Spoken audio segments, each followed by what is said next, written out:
All right, San Diego and Southern California, what's going on? This is hour one of Jon and Jim. Big show lined up. Kevin Acee from Denver at 4 p.m. Kyle Newman, who covers the Rockies, at 2:30.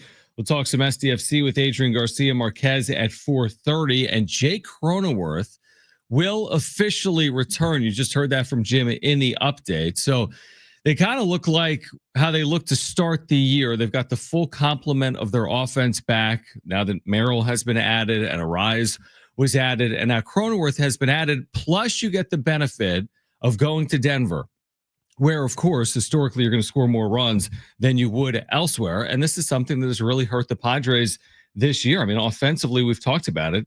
They haven't scored runs like they did a year ago. So Padres and Rockies to kick off a 3-game weekend series. And that'll get underway later on tonight here around 5:45 or so. You're burying the lead. Which is you bought cards. I bought you Topps cards. All right, so let's talk about it. I appreciate you. So what's the deal? If I get the best card in America, it's mine or is it yours? It's ours. Oh, but if that's fine. I'm down with that. It all depends. So it all depends. So what is that? I got you Topps Series 1 2025 baseball, Major League Baseball cards. Yeah, I don't know what exactly I got you, but I got you Topps cards. Okay. No, and I appreciate you doing it. So yesterday I said that I'm going through this midlife crisis and I've decided I have to start collecting cards. And so far I've spent no money and have no cards. Except when you open your laptop today, I look over at it and you are looking at protective sleeves for cards. I've got, look at this. Look at these tabs. I got protective sleeves. I've got, you don't have any cards for the protective sleeves. I got blowoutcards.com. I got Cards HQ. Yeah, I'm looking at a Tatis 2019 rookie card. John is looking at a 2019. 10. Yeah. Gem Mint PSA 10. I'm going through it right now. Tatis rookie card. $80. I feel like that's a deal. Now, I don't know. Deal? How would I know? So I get don't know anything about it. I get these cards today, Brent, and I send a picture to John. I say, "You're welcome." Mm-hmm. And he immediately sees the price tag sticker on top. It was $17 for 59 cards. I thought that was a lot of money. I thought you thought that was not a lot of money. No, I was saying I didn't know you were going to buy $17. I thought you were going to buy. You said yesterday you're going to buy a pack of cards. Yeah. I was thinking you were going to spend $3 to $4. Well, I bought you multiple packs of cards. You're welcome. They didn't have any singular packs of cards. All they had was. That's why I said $17. That's a lot. I'll just take it out of your fun money from the YouTube show. Fun money? Whatever. Anyway. No. You're not doing that if we're splitting the cards. Well, it depends on what there is. Yeah, exactly. I'm like, do you know how this works? And you're like, why didn't you buy like a card worth $50,000 and give it to me? Because that's not how it works. Unless you're a psycho degenerate like you.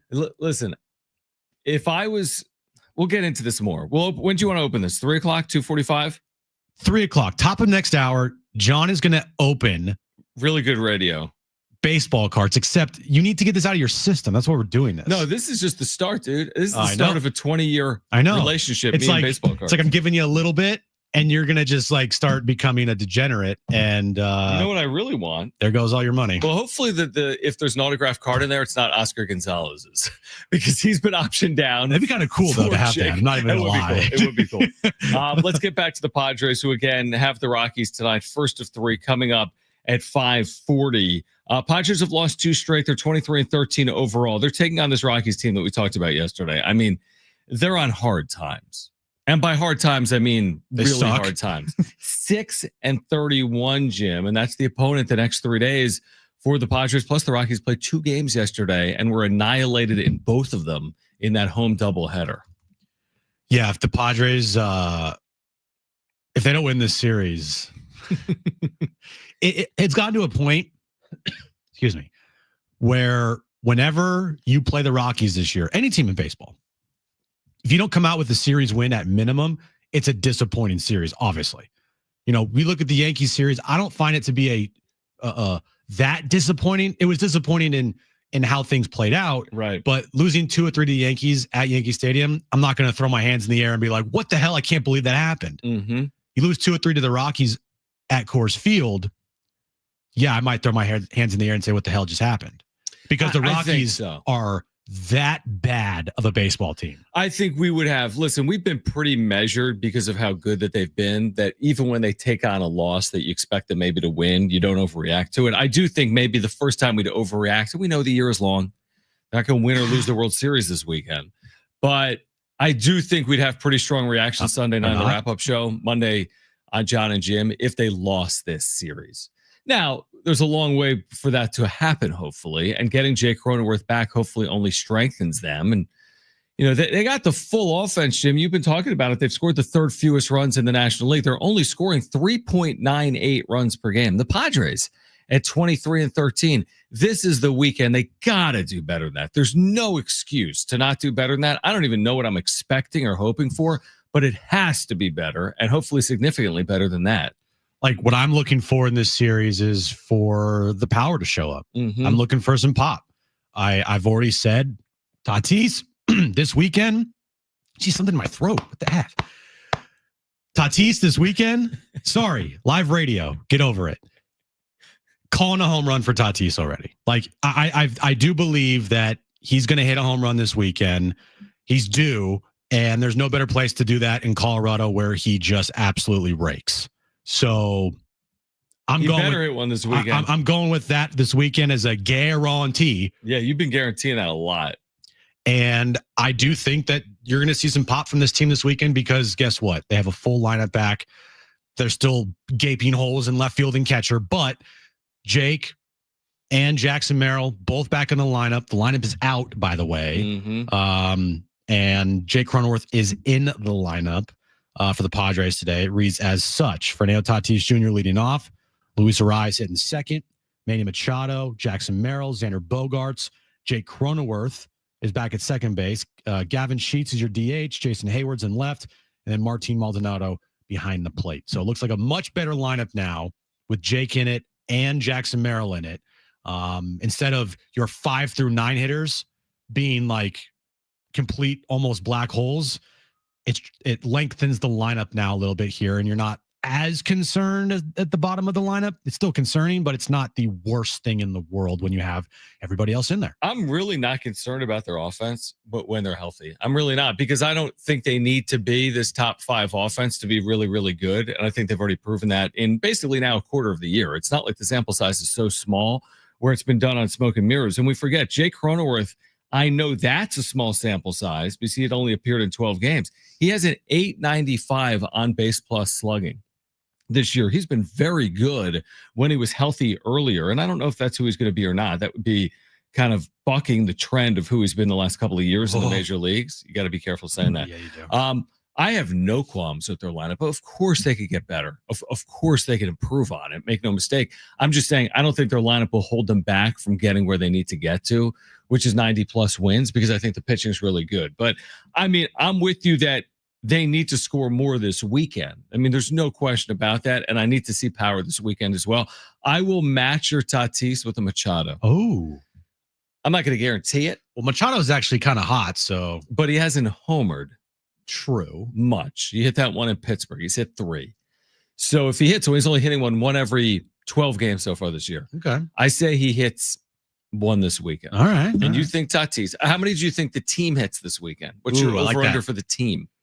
3.5? 4.5? Can't be lower than 3.5 in Denver, can it? No, I'm going to go with the line set at 4.5. I will take the over on that. Big number. Well, 5 home runs in 3 games. It's a lot. They won at Yankee Stadium. But the Rockies I agree. Awful, John. I agree with They you. just got outscored 21 to 4 or something like that. Yesterday? Yeah. In two games. 1 day. Yeah. Oh my gosh. No, I'm with you. Okay. Yeah, I agree with you that like it's not asking for too much for them to average between 1 and 2 home runs per game in Denver. Yeah. If the Padres went into this series with the lineup they had 2 weeks ago, no. But the lineup they have now, which is essentially the lineup they had on opening day and how they started their season, 7-0 at home, this lineup is going to score runs. And I agree with you. I'm not as concerned about this lineup when it comes to scoring runs because they are healthy now. Mm-hmm. The only time I'm concerned is if guys are out of the lineup. And when guys are out of the lineup, then they revert back to an offense that is going to have to heavily rely on the pitching staff. Yeah, I agree with you on that completely. I mean, listen, when they didn't have Arise and Merrill, And you Jake, were looking at like a 4.5A lineup. It certainly wasn't minor league because you have Toddy and Machado. you had two guys in the lineup that scared you. Yeah, the rest of it was quad A-esque. And when Toddy and Machado weren't doing crazy damage, it really looked bad. There's no doubt they have to have Jackson Merrill and Luis Ariz in this lineup, which is what they had last year. Yeah. So they absolutely have to keep this team healthy. Hopefully they will do that. Who's pitching tonight for the Rockies? Who is it? Senzatella. Antonio Senzatella is 1-5 with a 5.5 ERA this year with a 1.86 WHIP. Yeah, against Randy Vasquez for the Padres. Has he pitched against the Padres this year? I feel like he has. I feel like he may have made one start against them earlier in the year. No, I would be wrong on that one. He has not. Well, he has in his career. Yeah, I know in his career, not this year though. Yeah. So far, John, this year he has given up 8 home runs in 7 starts. All right. Well, hopefully he gives up another 1+ here tonight. All right. On the other side, by the way, today would have been the 65th birthday of Tony Gwynn, Mr. Padre. If you have a story you want to share, we would love to hear it over the course of the show. 877-767-4760. Plus, later today, you'll hear a great tribute from after he passed back in 2014 from our sister station, Kogo, that we're going to play back for you. But if you have a story you want to share, 877-767-4760. We'll remember Mr. Padre on the other side. That's next. Jon and Jim, San Diego Sports 760, live on the iHeartRadio app.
right, San Diego FC back tomorrow night, taking on St. Louis City on the road. You can hear it live tomorrow, starting at 5, right here on San Diego Sports 760, your home for SDFC. We'll talk to Kyle Newman, who covers the Rockies. Unfortunate for him. He will join us coming up at 2:30 from the Denver Post, so in about 12 minutes or so. Today would have been, and is the birthday of Tony Gwynn. Tony Gwynn Sr. would have been 65 years old today. So 65 years old, obviously one of the more ridiculous legacies of any athlete in any city. Mr. Padre, his ties to the Padres 20 years, San Diego State player, baseball and basketball, later head coach manager, San Diego State baseball. And it's kind of crazy. He only would have been 65. He only would have been 65. Isn't that kind of crazy? He passed so young, 54 years of age. It's been over a decade, 11 years since his passing. We'll play a tribute that Kogo aired back in 2014 later in the show. You may have heard it earlier on Fletch Zone, but happy birthday, Mr. Padre, despite his untimely passing a decade ago. Yeah, happy birthday, Mr. Padre. One of the like coolest things to do and most fun things to do is just like go to his baseball reference page. Yeah. And they're crazy numbers. And then look up, his advanced stats against like some of the best pitchers in his era. And he basically dominated all of them. Like, what's the stat with it's John Smoltz, Glavine, and Maddox. And I think he faced them. I don't know how many times he faced them, but it was like he only struck out like one time against them all. Like, it was just incredible. His numbers and his legacy that he left in San Diego, being Mr. Padre, being the greatest Padre to ever put on the uniform, will be the greatest Padre forever. No one will take over that mantle. And happy heavenly birthday, Mr. Padre. Yeah, what's amazing is, and I retweeted this earlier today, it actually came from someone in New Mexico. The amazing thing with Tony is he's still the all-time, you've heard this in San Diego, but people outside of San Diego probably haven't. The fact that he's still the all-time assist leader. Assist. I know. Like, that's basketball at San Diego State. In fact, nobody's come close to what Tony Gwynn did as an Aztec. And the day he was drafted by the Padres, of course, he was drafted by the Clippers. I mean, that's unbelievable. Like, think about that.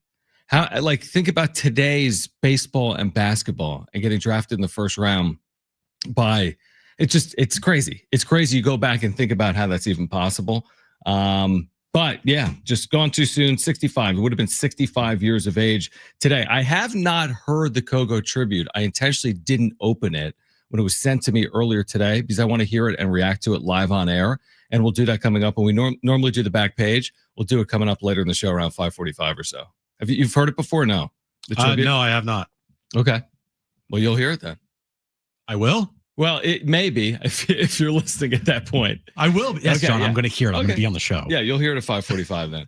Coming up. All right, Kyle Newman will join us coming up at 2:30 from the Denver Post. We can also talk about the NBA postseason with Kyle because the Nuggets series is tied to the game apiece. He covers Denver sports for the Denver Post, but primarily we'll talk about the Rockies. He was with us for the first series of the year. Remember the first series of the year? Yeah, it was historic. It was historic for an ineptitude for the Rockies. Yeah, and it was historic for the Padres for pitching 3 straight shutouts. Yes, that's exactly right. Say that 3 times Have fast. they ever? Did we decide they had never done that in a series? It had been a long time. I'm just going to say yes. Yeah, I forget what it was. It had been forever. I'm just going to say yes. Yeah, it was a long time. I'm not going to dive deep into that, but watching it, it was a fantastic series from the Padres. They went to their high water mark of 14-3. I think at that point, correct? Is that what it was? I think it was 14-3 mm-hmm. On the year. And then, yeah, that was it. I think the 14-3 start was that after that Rockies series, if I'm not mistaken. It may have been. I don't have it in front of me. I was just trying to see if in the game notes they had any more information on that. Not just the 3-game sweep, but the fact that they shut out the Rockies for the entirety of the series. Look, are we looking for 3 shutouts here in Colorado? No. I'm looking for 3 wins. That's all I care about. Yeah. They can win every game 1-0. I know, I get it. But I agree with that. It just get wins in this series. Yeah, absolutely. It's the secondary goal is like, can we get the offense going a little bit? Can we get some power back? And if they don't, and they still win the games, I'm not going to bitch and complain about it. Mm-hmm. I'm just going to view it as as it is, which is 3 wins if they could pull it off. But it's hard to sweep a team. I'm not saying it's easy to sweep a team. It's hard. So going into this series, knowing how awful the Rockies are, knowing, yes, they just got their asses kicked yesterday in a doubleheader by the Detroit Tigers. They are on fumes right now. And you beat them earlier in the year and you shut them out in 3 straight games.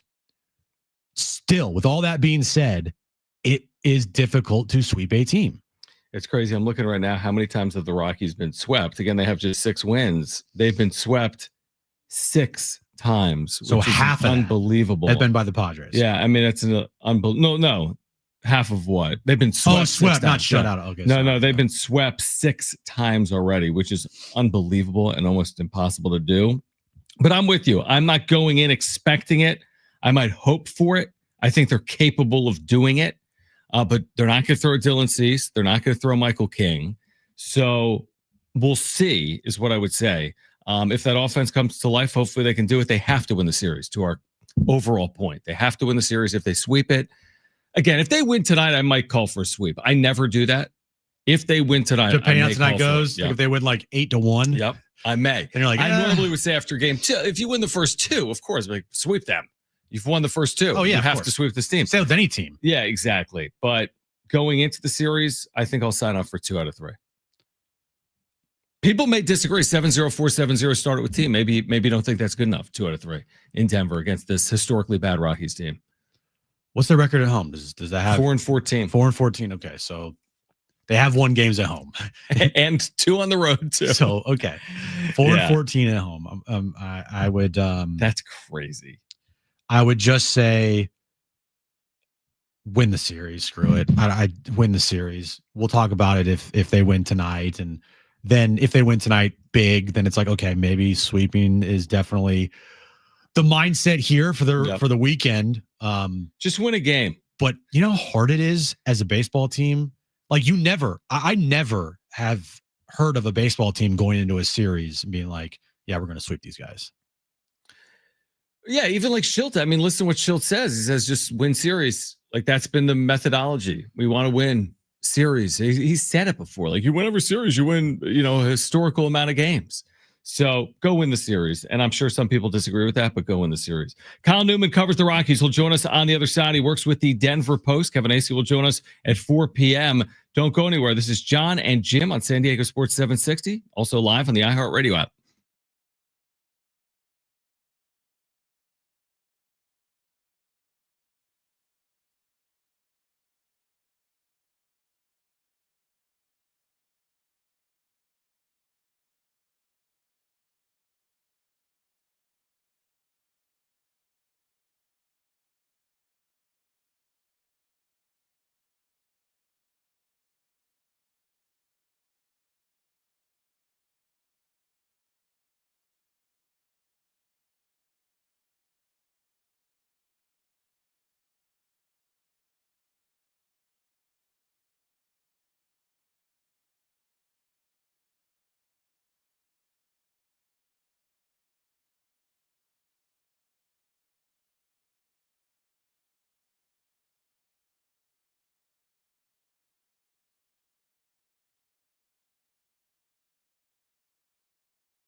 All right, this update's brought to you by Paint Care. Padres and Rockies start a 3-game series tonight in Colorado. 5:40 first pitch. Randy Vasquez on the mound for the Padres. Jake Cronenworth is back. He's officially activated off the IL. Oscar Gonzalez has been sent down to AAA. And tomorrow night, SDFC takes on St. Louis SC. 5:30 start time. 5 p.m. is when our pregame coverage starts right here on San Diego Sports 760. They know that leftover paint in your garage is clutter.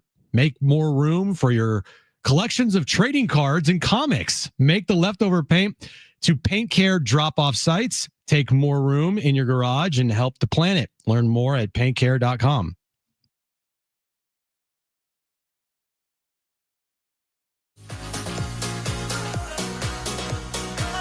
All right, Kevin Acee is our Padres insider. He'll join us at 4, but right now catching up with Kyle Newman, who covers Denver sports, including the Rockies for the Denver Post. Back with us, Jon and Jim, San Diego Sports 760. And Kyle, you were with us a couple of weeks ago when the season was getting started. Not only did the Padres sweep the Rockies in that series didn't score. And you look at, I mean, you know it better than I do. I mean, the last couple of years haven't been good, but this is even worse than what we saw last year when they won 61 games. The year before, they won 59 games. Where do the Rockies go from here? 6-31 overall. Like, is there going to be a shoot-a-fall as a result of this play or not? Yeah, I mean, like you said, this was probably worse than even the harshest critics could have expected this year. You know, you're coming off back-to-back 100-loss seasons, and you're thinking, all right, this year they might start to turn the corner a little bit and get some of these young guys in the lineup, you know, get some pitching like Chase Dolander, former first-round pick who debuted recently. But it's gone the exact reverse, opposite way. I mean, they're on track right now to be the worst team in Major League history, which is saying something. I mean, obviously the Chi Sox set the record a year ago, the 121 losses. The Rockies don't pick it up. They're going to, you know, write themselves into infamy here this season. And you mentioned the series in San Diego earlier in the year. Rockies outscored 16-0. One of many dismal stretches this team has been on this year, now riding another 6-game losing streak. They've only won back-to-back games one time. They've had injury issues. Ezekiel Tovar, most notably, their shortstop, Gold Glove shortstop's been out with a hip issue. And, you know, they've had pillars of their lineup underperforming. Michael Toglia racking up strikeouts. Their first baseman, Ryan McMahon, set a franchise record with an 0-for-35 slump recently. Brenton Doyle, the Gold Glove center fielder, has been struggling. And then, you know, their starting pitching, which started okay, has just not been very good either. And Adrien Marquez, the most notable of that, you know, former All-Star, and he's quite honestly just been awful. He looks like he's lost it completely. So everything that could go wrong has gone wrong. You know, they fired the hitting coach, Hensley Mullins, but, you know, that didn't do anything, replacing him with Clint Hurdle, the former October manager. I mean, I don't know how it's going to get any better, guys, to be quite honest. And I'll say what I told you when we talked earlier in the season. This is a chance for the Padres to get back on track and you know, sweep the Rockies, because Rockies are playing like a AAA team right now. Is there one, like, can you name one redeeming quality or one thing, if you're a Rockies fan, that you could like watch at a game that you could be excited about, or is there none? That's a good question. I think out of the bullpen has been, you know, it's had some rough moments, but it's been pretty decent considering their record. And one guy in that bullpen to watch, Jake Bird, a right-hander. He's among the tops in the National League in innings pitched and ERA. I believe his ERA is sub-2 at this point, and he's pitched quite a bit this much into the season. You know, he's a guy, one to watch. Like, you know, not a top draft pick, but he worked his way up through the system. He's had a few good years stacked on top of each other before this, and this year, I mean, guys, he's looking like their lone all-star candidate. Obviously, every team gets at least one all-star. Jake Bird could be that guy. You know, Jake Bird might be known to just most casual baseball fans or fans outside of Denver as the guy who clapped at Bryce Harper, I believe it was maybe last year or 2 years ago, when there was like a bases clearing incident, and pretty much prompted Harper to, you know, call out the Rockies on being a terrible organization. But he's the one who, you know, clapped at Harper. He has a lot of emotion on the mound, and he pitches a lot of motion. He's pitching really well this year. So that's your silver lining. Beyond that, boy, it's been a rough go. And, being at Coors Field, you can sense just kind of the apathy from the fans, the sarcasm. I mean, they just finished up a doubleheader against the Tigers yesterday. They were outscored 21-3. The negative 18 run differential was tied for the largest negative run differential in a doubleheader sweep in franchise history. And in that, those two games, when they finally scored, especially in that second game, there were sarcastic cheers and claps from the hometown crowd. So, the hometown team is hearing it from their own fans for sure.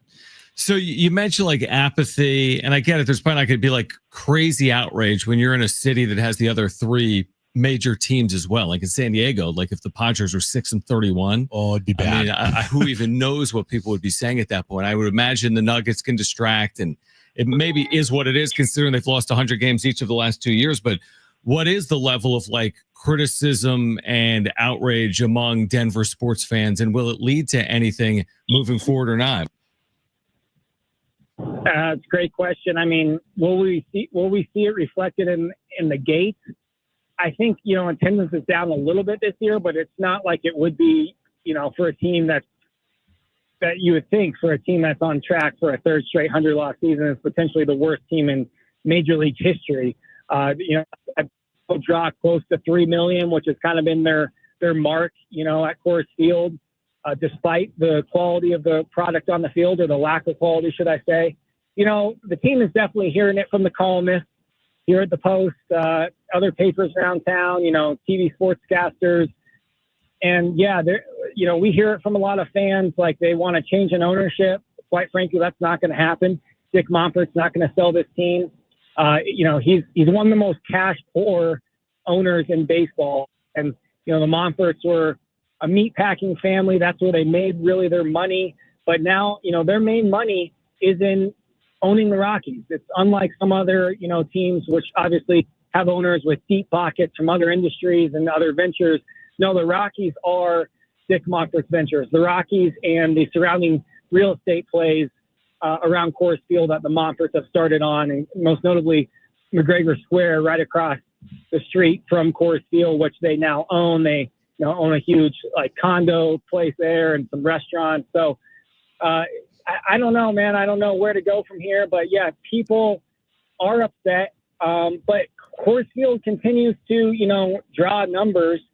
And I'm going to the game tonight with my sons. I'm sure we're going to see a lot of Padres fans there. When the Cardinals come to town, there's a huge turnout. The Cubs come to town. Obviously, when American League teams like the Yankees come to town, there's big turnouts. Now, granted, it was pretty sparse for the Tigers. It's going to be, sparse for teams like the Diamondbacks with not as big as followings here in Colorado. But there's people still coming to the stadium, and I don't know if you could say the Avs or Nuggets success lately has distracted even the Broncos, playoff run this last year.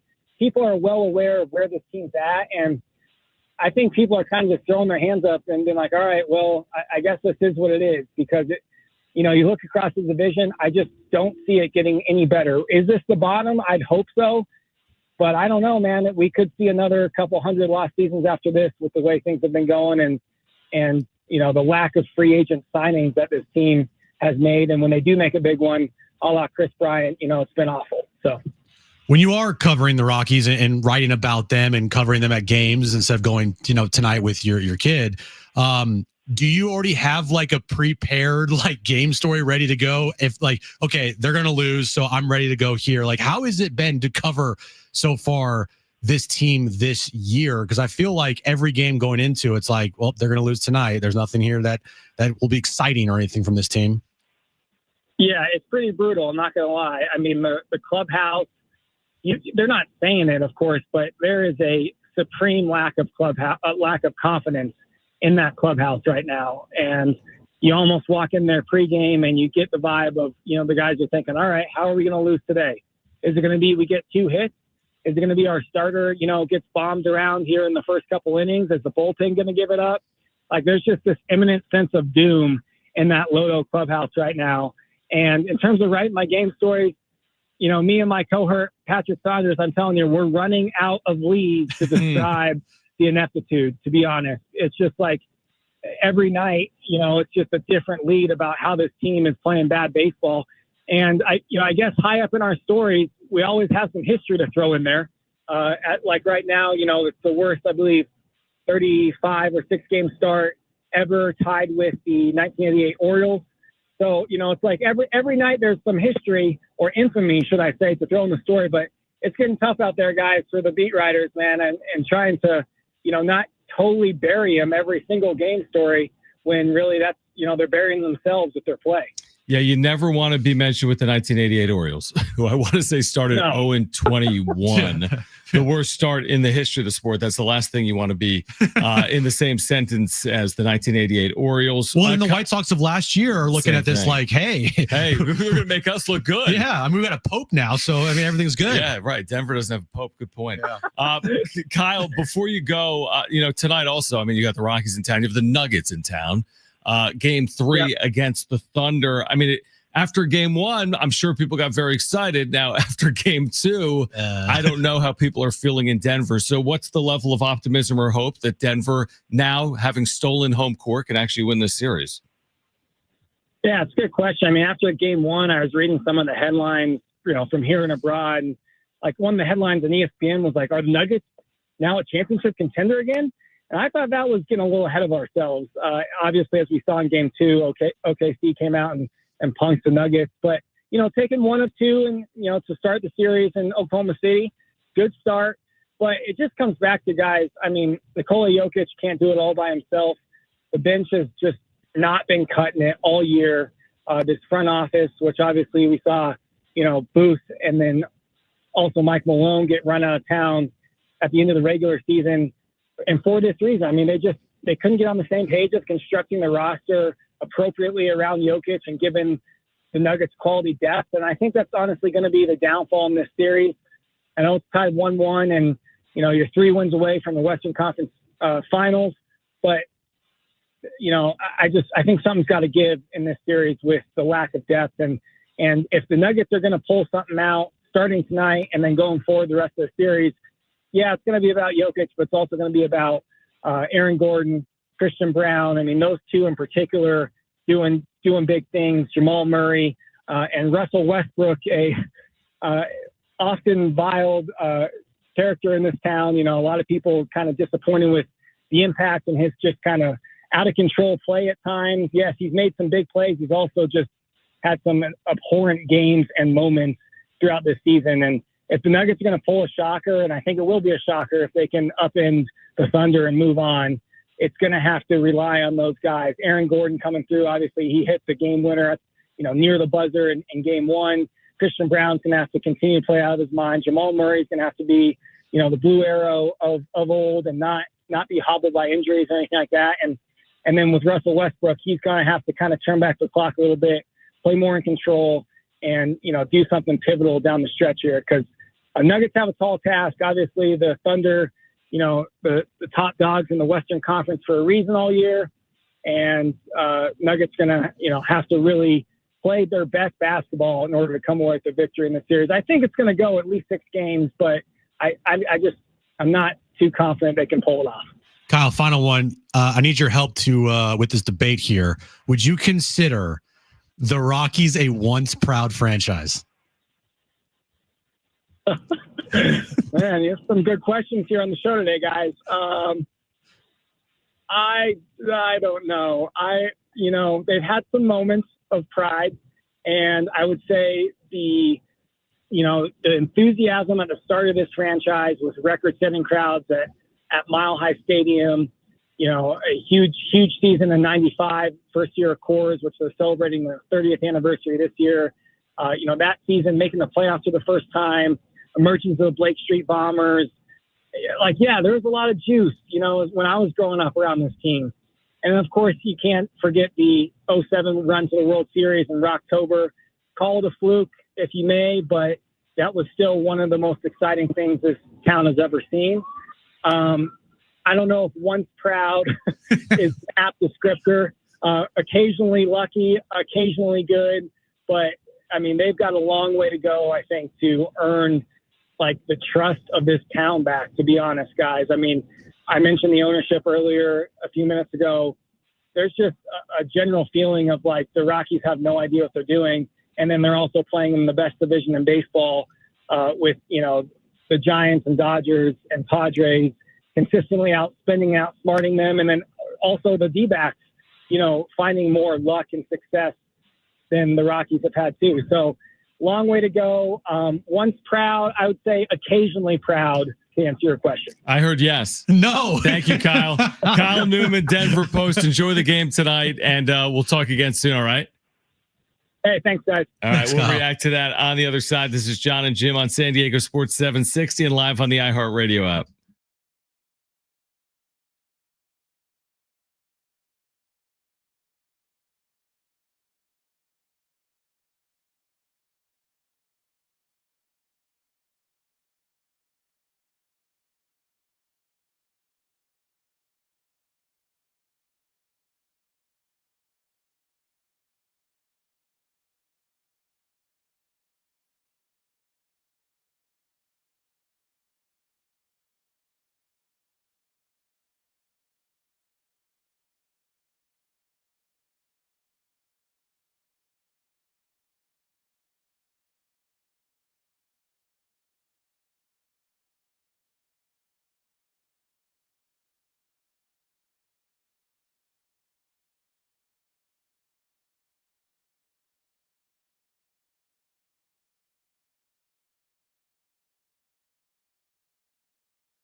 It's the all-new iHeartRadio app. Make sure to download it and put San Diego Sports 760 in your top preset position. You can listen to Jon and Jim weekdays from 2 to 6. You can also put Jon and Jim in your presets, and you can listen back to any hour of the show, any interview from the show. Today, we'll give away Willie Nelson and Bob Dylan tickets. Kevin Acee will join us at 4 p.m. Adrien Garcia Marquez will hop on at 4:30. And again, the pitching matchup tonight is Randy Vasquez, the righty, opposite right-hander Antonio Senzatella, who has allowed a good amount of runs this year. Yeah, he's not great, John. But then again, their whole team has kind of allowed a good amount of runs this year. I like how the only redeeming quality for the Rockies is a reliever. Yeah. And that's the issue with having every team have an all-star. Really is. You know what I mean? It's like, okay, we got the Rockies reliever. Like, you think all of Denver's tuning in July, making it up, 19th on Fox? No. To watch the reliever in the 8th inning? No. Where is the all-star game this year? Is it Atlanta? Atlanta? Yeah, I think they brought it back to Atlanta. They took it away, and then I think they brought it back. Okay. Let's just say Atlanta. Okay. It's Atlanta. All right, Atlanta. Yeah, I mean, you just look at some of these numbers, and it's like the more I look at it, the more I'm like, again, I'm not going to go there with like, you got to sweep this team, because then they lose tonight 10-0. But I mean, the more you look at this, the more They've Kyle been Newman swept summarized 6 times this year, and it's May 9th. They're on pace for 135 losses. Is that good? I mean, that's unheard of, is what they're on pace for. So, well, Senzatella is, I mean, he might be their best pitcher, honestly. This year, their best starter. So his last 4 starts haven't been complete train wrecks. 4 1/3, 4 earned runs. 6 innings, 1 earned run. 5 innings, 4 earned runs. 5 innings, 4 earned runs. So that, for a team that's the worst team in baseball on pace for 135 losses, that's not awful. You know his career ERA against the Padres? Probably really good. What do you think it is? I don't know. 3-4. 3.26 in 88 and a third innings. Great. This guy has shoved lifetime against the Padres. Great. Completely shoved. Great. So all your power surge tonight, we're looking at a 2-1. I didn't say tonight. I said the series. I didn't say that Tatis has to hit a home run tonight. Bradley Blaylock tomorrow has an 8.03. Yeah, Bradley Blaylock sucks. German Marquez is 0-6 with a 9.90. I feel like German Marquez has pitched well against the Padres in his career, though. Or is that Senzatella? 10-4 with a 4.62. Not 10-4, bad. Not terrible. 103 innings. But when you have a 10 ERA on the season, yeah, it's not April. It's not March. It's not the third start of the year. Dude, it's May. Dude, 9.90. You don't see that every day. No, you don't. No, how many starts has he made? I think he's made 7 starts. He's 0-6 with a 9.9. So again, that's what the Padres are walking into. I agree with Kyle, who says he's going with his family tonight. That like it's going to be a lot of Padres fans in Denver. And we were watching briefly yesterday on MLB Network that doubleheader against the Tigers, and there was no one there. No. Now maybe one of those games was played during the day and one was at night. I'm not sure when we were watching, but there was no one there. He made the interesting point of like, the thing is they just draw. So like, is anything going to change if you just, do they even care, the ownership? They're going to draw this year they'll draw 2.8, but they normally draw 2.95 or 3 million. It's a little like it is here, where the ballpark is a main attraction. Yeah. Even if the team sucks, the ballpark is still freaking awesome. Right. Unlike some of these places where like Miami has no fans. No, the ballpark is blah. There's no one there. Or Tampa historically, there's no one there. Now. Oakland historically, no one there. At least Denver, you're right. And a San Diego, even San Diego's not having a perfect year. Go back to 2023. They were under 500 most of the year, and they really drew. Now they had marketable players, including Juan Soto. So the Rockies, I'm sure, like tonight on a Friday night, I bet it'll be a good crowd when we turn it on. Yeah, because the crowd, I think, if I were a Rockies fan and I were like, all right, let's go to a game for cheap, I'm going against good teams. I'm going against Padres. I'm going against the Dodgers. I'm going against whenever they have good teams in there, you're going to go. Right. And I would assume they have some type of giveaways maybe this weekend. Maybe. Could be wrong. But. Right. But yeah, potentially. And again, I mean, you could get in tonight for $18. It's a Friday night. I mean, why not? It's nothing. If you're in downtown Denver, like that sounds like a good time. And the ballpark's in a great area. Yeah. I mean, they'll have a nice crowd, I would think. You can go to the game tonight, then you can go out after downtown and and go to some bars or go eat somewhere or wherever and have a fun night. Like, it's who cares? In fact, looking at the secondary market right now, the next 2 games, when I click on the game, it says popular event. So both tonight and that makes it Friday and Saturday night. I mean, you should draw. They're not playing despite the fact that they're 6-31. This weekend. Yeah. All right. On the other side, let's open some baseball cards for the first time ever on the show. I like that idea. Unless we might have opened Pokemon cards once. No, we did not. Did we open baseball cards once? We never have done this, John. All right, so we'll open some baseball cards on the other side. It's my new hobby, even though I haven't started as of yet. Kevin Acee will join us coming up at 4 p.m. Adrien Garcia Marquez, SDFC play-by-play voice, will join us at 4:30. You'll hear a Tony Gwynn tribute coming up later in the show. Hour 2 of Jon and Jim. That'll come your way next.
All right, this update's brought to you by the Jim Petrell Real Estate Team. Padres Rockies start a 3-game series Tonight at Coors Field in Colorado, 5:40 first pitch. Randy Vasquez on the mound for the Padres. Jake Cronenworth, he is back. He's officially been activated off of the IL. Oscar Gonzalez has been sent down to AAA.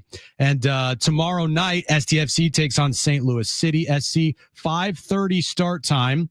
5 p.m. is when our pregame coverage starts right here on San Diego Sports 760. Would you like to know what your home would sell for today? Get a simple text message with your home's value by texting your address to 855-600-6000. You'll get no phone call, just a text. Jim Petrell has the buyers. Simply text your address to 855-600-6000.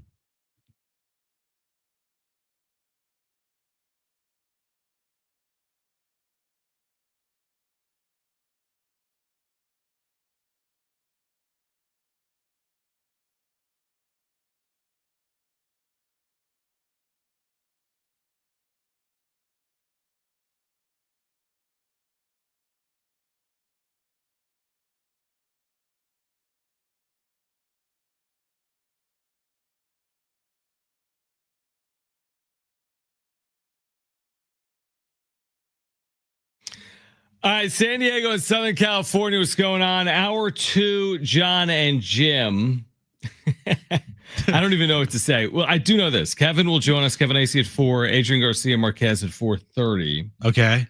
Jim, as promised, Jim is a man of his word. He said yesterday, I am going to buy a pack of cards for you that you will open on air tomorrow on the show. Always looking for content. We have a 4-hour show. 4-hour show. Need some content. Right. So I got a text earlier today from Jim, and there was a photo of this Topps One big box. And on the box, it had a price tag of $16.99. I'm like, you spent $17 because I expected you to buy a pack of cards for $4. Well, here's the thing. They didn't have one. Right. I went to the comics and things in the mall shop in the mall, which is a good spot in Mission Valley. Yeah, it's a good spot. And all I found, or all they had, was these like booster boxes. I don't even know what to call this. There's 59 cards in here. It says look for relic and autographed relic cards inside the box. Yeah, we'll look. Oh, we'll look. So I love that. Look for something. It's not, but it's not guaranteed. Not guaranteed. I like the guarantee. I love guarantees. But I opened this during the break because I was expecting to have like pack of cards in here. No pack. No, there's no packs. There's just cards. So all of the cards are already in here out of the pack, but they're sealed up. So we open the seal and I have a whole chunk of cards. If you can see it on the screen here, if you're watching on YouTube, obviously you can't see it on the radio. You don't see it on your radio? No, you don't see it on the radio. Look real closely. I am holding a pack of 59 cards, baseball cards. So I'm going to give these to Jon, and I'm going to let him, look through these cards. I'm not going to read all the 59 names. And I'm going to see if you find, and I don't know what's in here. We didn't look. Okay. So can you name these players? Well, yeah, because their names are on the front of each card. There you go. So good job. I can read, and this is Connor Norby. Oh, Connor Norby. We have a Connor Norby card. Connor Norby. Hold on. Put this in a case. Put it in the sleeve. Wait, I didn't wash my hands. Should I be wearing gloves? No, there's like $1 million card in here. Maybe there is. I don't know. But dude, I've been going deep in the weeds. I know by you the way, have. With this real quick. So last night, Kristen doesn't even know this. Can someone pick up the phone? I said, Kristen doesn't even know this. So last night, before we go through these cards, other than Connor Norby, spoiler alert. Connor Norby. We pulled the Connor Norby card. Dude. Look at this. Last night, I download the Whatnot app. Oh my God. Like this is, and look what's going on here. They're just opening like cards. I know. You sent me these videos last night and you're like, what's going on? What is happening? I didn't respond to you. I was like, I'm not doing this. Dude, if you want to do it with me later, we can do it. Anyway, I'm okay. So let's get back to Connor Norby. Well, we're not going to go through them all. Yes, we are. Just quickly. Just come on. Let's go. Right. If there's a good card, we'll spend time. Christian Encarnacion Strand. Okay. I'll get gloves on for that. Yeah. We'll put that Kyle Schwarber, Padre killer 3 years ago. Oh, Kyle Schwarber card. Nice. Right. Oh, we got the Cade Povich Orioles reliever card. Oh, perfect. By the way, here's my question as And we're these going through this. matter. Do any of the, what are these, common cards? They're not flashy. If it's a They're- non-flashy card, do they matter? Probably not. Okay. But, maybe a Kyle Schwarber Philadelphia Phillies card might mean something Oh, someday. yeah, year 14 in the big league. Here, you know what? I'll put the Schwarber card over here just put that in the because. case. Probably means nothing, but whatever. Dansby Swanson. Ooh, a Dansby Swanson card. Dansby. Okay, All put right, that over here. speaking of great historical players at one point, Giancarlo Stanton. Oh, wow. On the IL. Put him in the IL segment. The IL section. There we go. All right. Kyle Harrison. Oh, a Kyle San Harrison Francisco card. Giants. Must be nice. Oh, we have tonight's opponent, Ezekiel Tovar. Oh, Ezekiel Was he the Tovar. one who had the... Yeah, he's on the IL. He's like on the injured. IL. He didn't have the 0 for 35 earlier this Oh, year, no, the I think he longest in did. Rockies history. Put that in the 0 for 35 pile. All right, there's no for 35 pile. Yeah. Oh, we have our first Padre of the night. Oh, I like this. Okay. Who is it? He's also on the IL. Of course. He's beginning a rehab stint on Tuesday, potentially. Ooh, Yu Darvish card. I like it. Okay. Yeah, Put that in the IL or Padre pile. Okay. Got that. Tiger Slugger Dylan Dingler. Ooh, I love me some Dylan Dingler. Dylan Dingler. Good name. Okay. This is the first ever pack of cards I've opened since 1992. Correct. And you are feeling a little bit of I excitement feel right now, good, though, right? Man. We got a Hall of Famer here, if not for the trash cans. Jose Altuve. Ooh. Is he is a Hall of Famer, right? Yes, he's a Hall of Famer. So there you go. Hall of Fame? With the trash cans? Yes. Okay. I think so. Because he was never suspended, right? Nobody was. Exactly. That's the thing. Randy Arozarena, good player. Good player. Is this the Randy Arozarena? Yes, on the Seattle Mariners. Yeah. Okay. Edwin Diaz, good player before the WBC Okay. injury. All right. Is he still good? Sure. So far. And so far, we haven't really gotten anything, right? No, but at least those are all big names. We're not getting a bunch of Dylan Dingler, Chad Povich cards. All right. But still, I like it. Probably not worth anything, but I like it. Sedan Rafaela is a prospect for the Red Sox, future star. So put that. Ooh, a future star What do card. we have here, Jim? What do we have? Hold on, timeout. You're showing I'm it. gonna need Brent. I'm gonna need Brent here and Marshall. Ooh. We have a Paul Skeens rookie with card? a trophy on it card. That's a rookie card. He's not a rookie. Oh wait, no, it's not a rookie. What does the trophy mean? It says tops. No, but the trophy tops all-star rookie card. Look at it. Look at it. I'm dead serious. It says tops. Is it signed? No, it's not signed, but it says tops all-star rookie card. Look at the fine print. I can't really read that. I might need glasses. That 100% says tops all-star rookie card. Okay. Yeah, that's so a top. You think that is that? Does that have value? You can barely see it, but it's a tops all-star. It's a tops all-star rookie card. Yeah. I can look it up in my market. There we go. App. Put it down. Don't touch it. it. Up in my app. It's not his rookie. It says all-star rookie card. It's all-star. His first all-star game rookie card. All-star rookie. So what's that worth? $500K? Pre-owned $1.50. Oh, $1.50. yes. $1.50. This is the final day, Jon and Jim. Well, we're getting our money back. All right. There's one auction on eBay has $1.75. Oh, what is very this? cool. What is this? Life goals. A Vets Dance All the Right Moves Atlanta Braves card. I can't go through all of these. Yes, you can. We could. We're good. Okay. Just keep going. Keep Gunnar going. Henderson, Orioles. Okay. Nice. Joe Ryan, Twins. Okay. Dalton Varsho, Blue Jays. Okay. The rare triple Aaron Judge, Anthony Santander, Juan Soto. Oh. Right? Tri-card. Ooh, a tri-card. I like that. I kind of like a triple card. Yep. That's cool. We have a player whose name is just.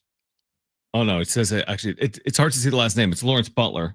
Lawrence Butler. Yeah. I like me some Lawrence Butler. Jesus Sanchez. Okay. Nice. Pete Fairbanks. Oh, Pete Fairbanks. Great interview. Throw this card out like National League best team Dodgers.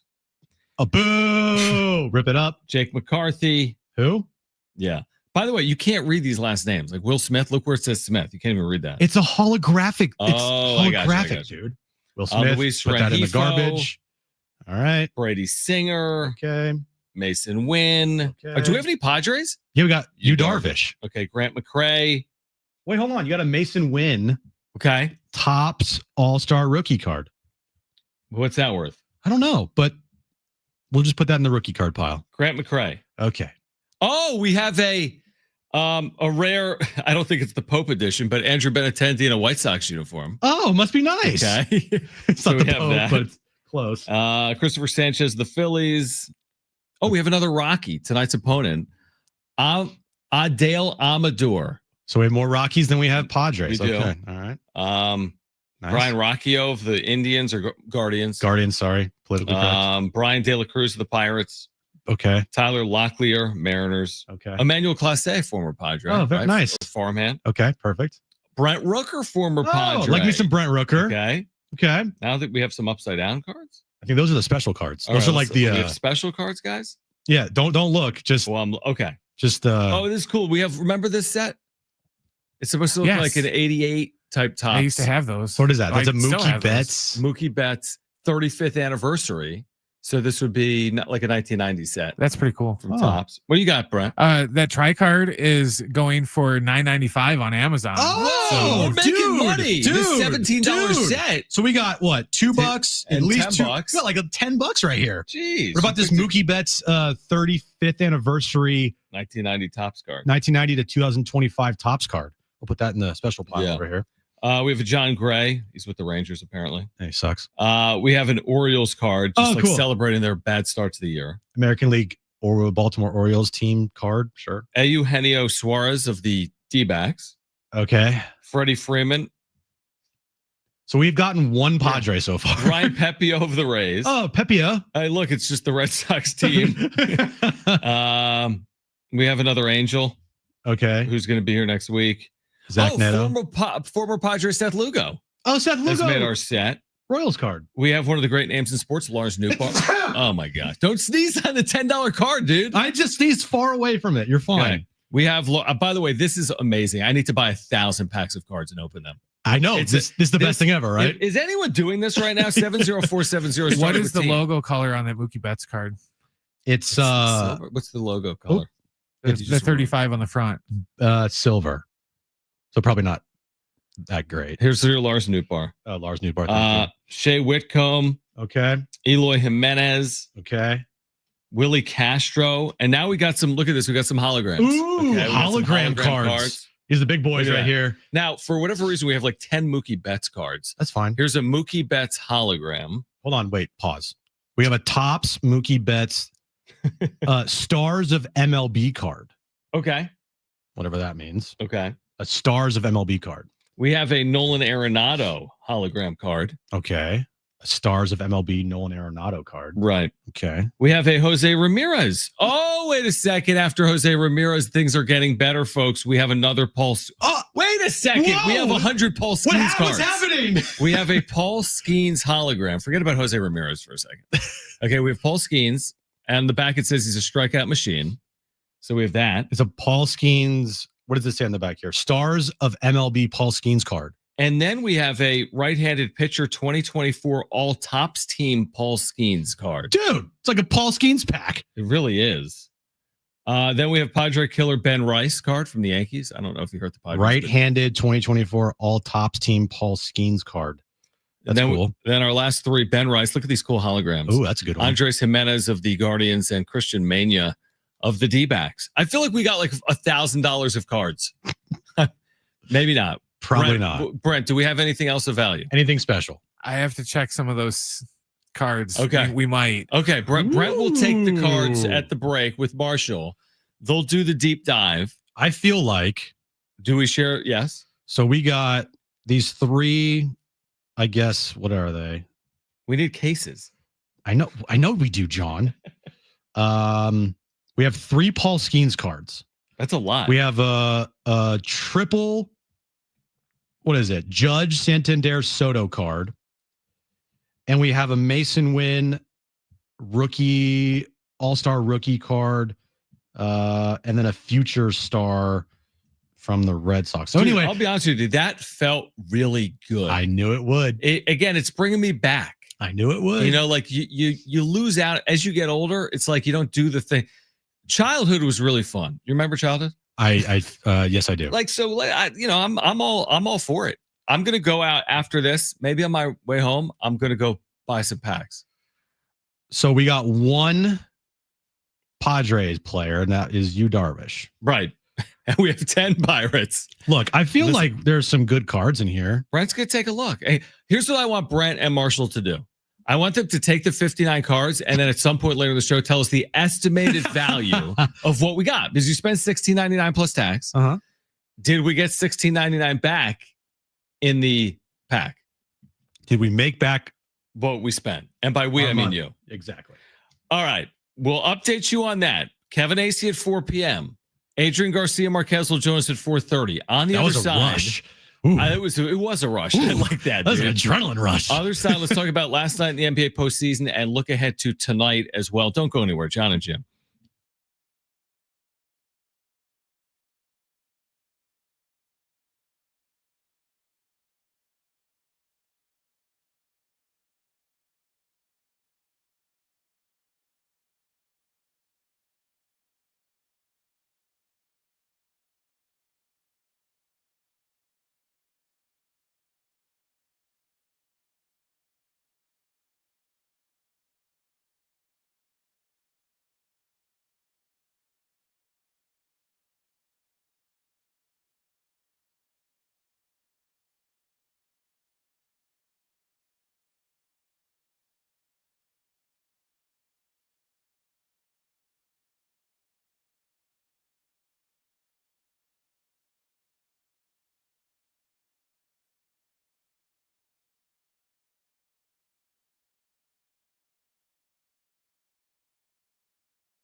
right, we have a developing situation on card day number 1 that we're going to tell you about. Dominic, we'll get to you in 1 second. I do want to remind our listeners that you've got 13 chances to win $1,000 every weekday. It's the Bonus Bucks giveaway every hour, 6 a.m. through 6 p.m. Listen for the keyword, enter it at sportssd.com, and Kevin Acee will join us from Denver at 4 p.m. So we opened our first pack of cards collectively together, and we now think we may be rich because we got 3 Paul Skeens cards, one of which Brent just looked on eBay and said could command like $50. That's a good pull. So like, yeah, that's a really good pull. We got 3 Paul Skeens cards here. I have no sleeves, by the way, which is a problem. Like, yeah, to put them in? Yeah. Brent's got an answer. I wouldn't even get the hard cases. I know. Hard cases, I'm putting these in Fort Knox. This thing's worth $50. So we're going to need to get a safety deposit box. So basically what I'm getting at here after Brent's research is we easily made our money back and then some. I mean, you're right. I think it's probably valued. We might have between $70 and $100 of cards. If there's a $50 card, a $10 or $20 card, a $5 or $10, like, $70, $80 in here maybe. And then if these, let's just say 20 years from now, then they're worth like 10 grand. Yeah. And then we're rich. Here's my theory. Why don't we just buy 1 million packs and keep making more and more money? I like that theory. But you don't always pull the right card. Why don't we just have card pack Fridays? I don't hate that. And maybe we can get a card shop involved in that. Let's go to Dominic, who's got, I think, a card shop for us. Dominic, thanks for your patience, man. You're on with Jon and Jim. Hey guys, how you doing today? What's up, man? Pretty good. I was listening to you guys on the way home, and it sounded like you were having a pretty fun time ripping those cards. But if you would like to make your money, you have to go big, and you have to go to a card shop. There are some local card shops. The one I like to go to is All Star Sports Cards in Santee. Okay. They have a great selection. It's a father and daughter owned business. Okay. And they're very helpful. Now, I know you went to, I don't know where you got this box of cards at. It's in the Mission Valley Mall. Mission Valley Mall, yeah. Yeah. The prices are going to be a little different at the sports card shop. For a box of cards, a hobby box, not a blaster box as the one that you got. A hobby box is going to go for anywhere to $400 to $600. What? Oh, we might be out. Yeah. We might be out on that. Yeah. So the return is, up in the air. You never know what you're going to get. Now, if you don't want to go that way, as I heard yesterday, you were talking about buying single cards.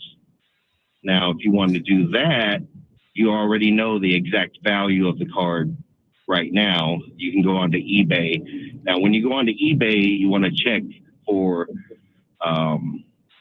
the items, what they've sold for, not for what someone's asking for.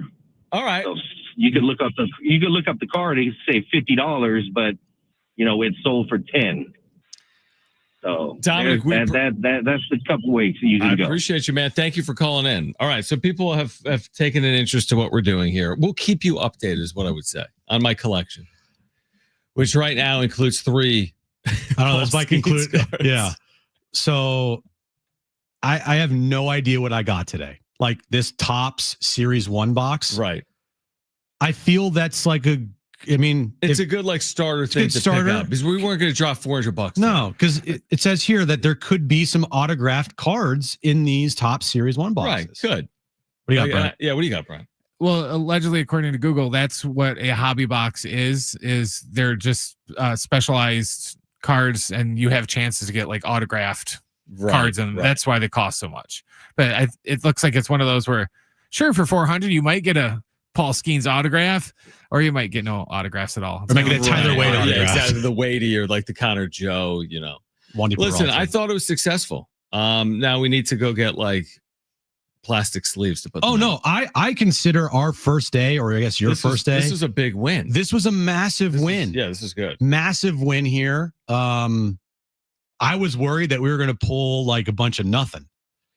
I was as well. And this is not a bunch of nothing. I think 3 Paul Skeens cards, 2 of them which are holographics, and then a couple other nice cards as well. Hey, this is a win. What do you think I'm good? Do you think this is, truthfully, do you think this is a midlife crisis? Or do you think this is I have a 6-year-old? Or do you think I just, you know me, I can get, what's it called? Like I can get really enamored with something very quickly. Right? I'm trying to think of another example of something I've been really like head over heels for. And then I don't really know actually. Oh, I bought a guitar during COVID. Played it for like 6 months. Haven't touched it since. Yeah, that's a true like hobby that you'll just can like never do ever again. Yeah, it seemed like a good idea in theory because I had time. I was just at home playing guitar. Because the cool thing about this is you can just go out I'm gonna for bring like some to Jones. I'm not letting him touch the Skeens, but I'll let him touch like all these common cards. Yeah, right? let him have fun with the Zach Nito card. Hey, I got you a Zach Nito card, Jones. Like here's an Eloy Jimenez card. Exactly. Yeah, he can have fun with that along with the Willie Castro card, Shea Whitcomb card, and Lars Nootbaar. 100%, dude. Jones will think these cards are like the greatest cards ever. Absolutely. That's just what I was gonna say. What's gonna happen is he'll do that, and then Eloy Jimenez will end up being his favorite player of all time. Yeah, exactly. Yeah. All right, let's turn our attention to the NBA on the other side. 2 games tonight, including a must-win game for the Cavs on the road in Indiana, and then Thunder Nuggets game 3. We'll react to last night and everything that transpired in the NBA playoffs as well. This is Jon and Jim on San Diego Sports 760 and live on the iHeartRadio app.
All right, this update is brought to you by Mattress Firm. Padres Rockies start a 3-game series tonight in Colorado. 5:40 first pitch.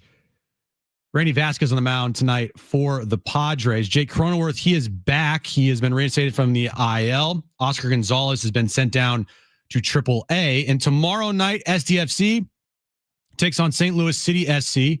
5:30 start time. 5 p.m. is when our pregame coverage starts right here on San Diego Sports 760. Don't postpone better sleep. Shop Mattress Firm's Memorial Day sale now. Upgrade to a premium bed from a curated selection and take your rest to the next level. Don't miss out. Visit Mattress Firm today. Get matched. Sleep at night. All right, Kevin Acee will join us in 30 minutes. We'll talk about the Padres in Denver tonight, kicking off a 3-game series. Adrien, Garcia, Marquez will join us at 4:30. So we've done our deep dive on the cards, kind of. And listen, here's what I'm going to say. There's a card show in San Diego in 2 weeks. You're going to that, aren't you? You know, you wouldn't believe how many people I heard from yesterday that listened to us talking about card collecting it's real, bro. I know. Well, you know my buddy Chesser. Yeah. He texted me last night. He's like, tell me about like, hey, we need to do this, that, and the other thing.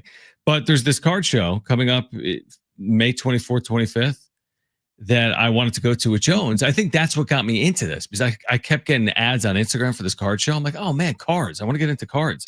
So I'm going to go with Jones, but I think I'm going to go with my buddy Chester, and we'll see what I can pick up. Is this like the Comic-Con of card shows? I don't think it's Comic-Con. I think it's just like a small card show.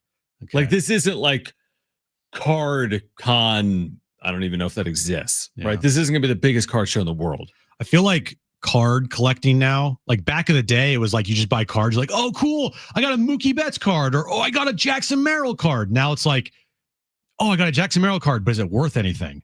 And if it's not, you're like, this card sucks. You know? Right. Like it's completely changed now, the card collecting game. I mean, in this box that we opened up here, that you opened up, you know, the first bunch of cards were all like really good players. You know, I got a Yu Darvish card, Kyle Schwarber, Dansby Swanson. Yeah, like real names. Yeah, real names. Mm-hmm. Cards are worth nothing. Right. Like they have to be special cards. Yes, shiny. They gotta be holographic signed. Or rookie cards and whatnot. You know, so listen, it's a good start. I think it's a good start. I think it's a very good start. Are you I'm even excited. more hooked now than you were 35 minutes ago? I am. I want to go buy things. Now, again, do I have hundreds of dollars to do that with? No, not necessarily. But and I know me, I'm gonna like go into a store and be like, oh yeah, there's the $16 version, then there's like the $5,000 box. I'm like, I want the $5,000 box. It's just gonna be like shiny and nice looking, but I'll keep you updated. All right, last night Jim called this. Warriors had no shot. Without Steph Curry, they trailed 13-0 in this game. They lose 117-93. Now, I texted you at one point and said maybe the series is back on because of what happened with Anthony Edwards. But Anthony Edwards had a remarkable recovery from his ankle injury. It's like freaking X-Men out there. He left me. He was like carrying Wolverine. What happened? They showed him walking into the locker room in the second quarter without putting weight on his legs. He was like, ended up playing 34 minutes. Looked amazing. Right. Oh, to be young. He's fine. But Steph, again, I mean, not having Steph was a factor yesterday.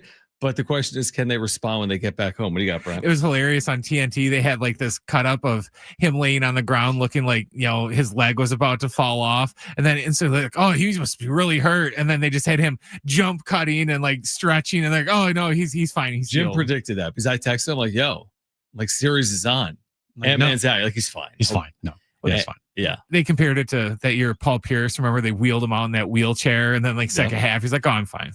So T-Wolves have even this series at a game apiece. I know how you feel about it, which isn't great. Nope. Now it's heading back to the Bay. And then tonight we have 2 games. Cavs have to win in Indiana tonight, right? Down 2-0. They can't lose. And Cleveland's a 4.5-point favorite tonight. And then Thunder Nuggets, where OKC is a 5.5-point favorite tonight in Denver. Now, going back to the Warriors game. Okay. There is one thing that coming out of that game that I want to talk about. Did you hear what Draymond Green said post-game? I did.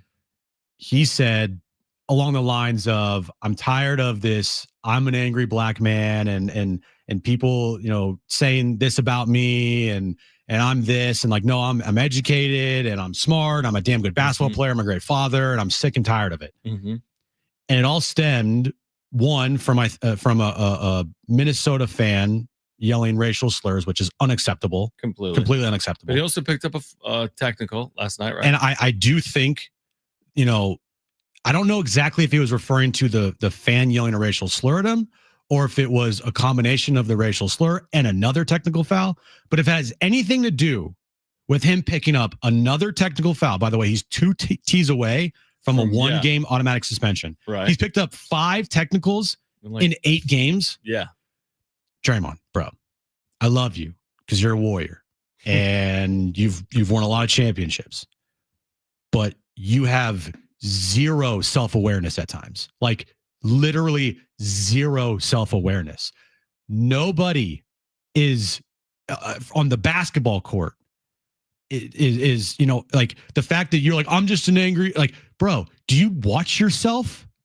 Because these technicals that you're picking up are because of you and nobody else. You are the reason why people are saying that you're just angry all the time out there.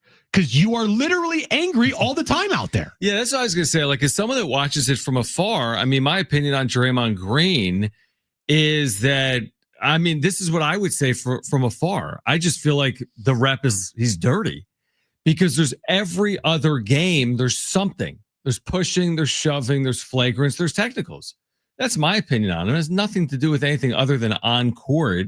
And he's one of these, like, he's like a throwback. He's like a Piston from the 80s or the 90s. He's mucking it up. It's physical. There's technicals. There's talking. But he's also not the type of player that can do that and then drop 30 points and then nobody cares.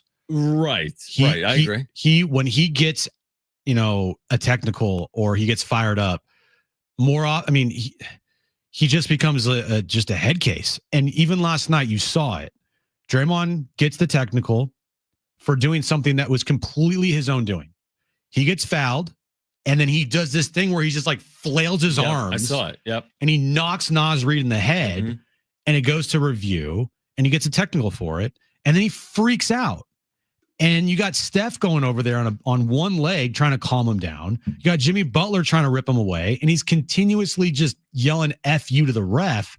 It's like, do you not have any self-awareness, my guy? Here's my thought on it. You're 100% right. You're right. He's bringing a lot of it, if not all of it, to himself. But I also wonder this, Draymond. Does he need to do that to kind of be himself? No, because Game 7 against the Rockets, played, and then Game 1 against the Timberwolves, he was fantastic in both those games. Shut his mouth. And he didn't do any of these stupid antics. That's interesting. When he does these stupid antics, more often than not now, he gets completely taken out of the game. Yeah, it's interesting. I mean, it's got to be part of the agenda for the T-Wolves. I'd be thinking about that. The fact that he's 2 more technicals away from a 1-game suspension, that's a disaster potentially. 8 games in, what are you doing? They're already without Steph Curry right now. You can't afford to lose him at some point later in the series or this postseason if they continue on. Yeah, I'm with you. I think the narrative he's brought on himself. Yeah. I don't think it has anything to do with the color of his skin. I think it has everything to do with the way he acts on floor. 100%. I mean, that is, I honestly, I mean, that's just how I feel. I mean, some people may disagree with that, and he's entitled to his own opinion. He walks in his shoes, not me. Yeah. But I'm with you. It's like, how about your self-awareness? Like, this is because of your antics and actions, not because of anyone else's. And this is specifically on the court. Everything that's happened off the court with in the crowd and degenerate losers yelling racial slurs. Unacceptable. No matter how Draymond Green acts on a basketball maybe that's court. why he said some of that stuff last night. Maybe and he did.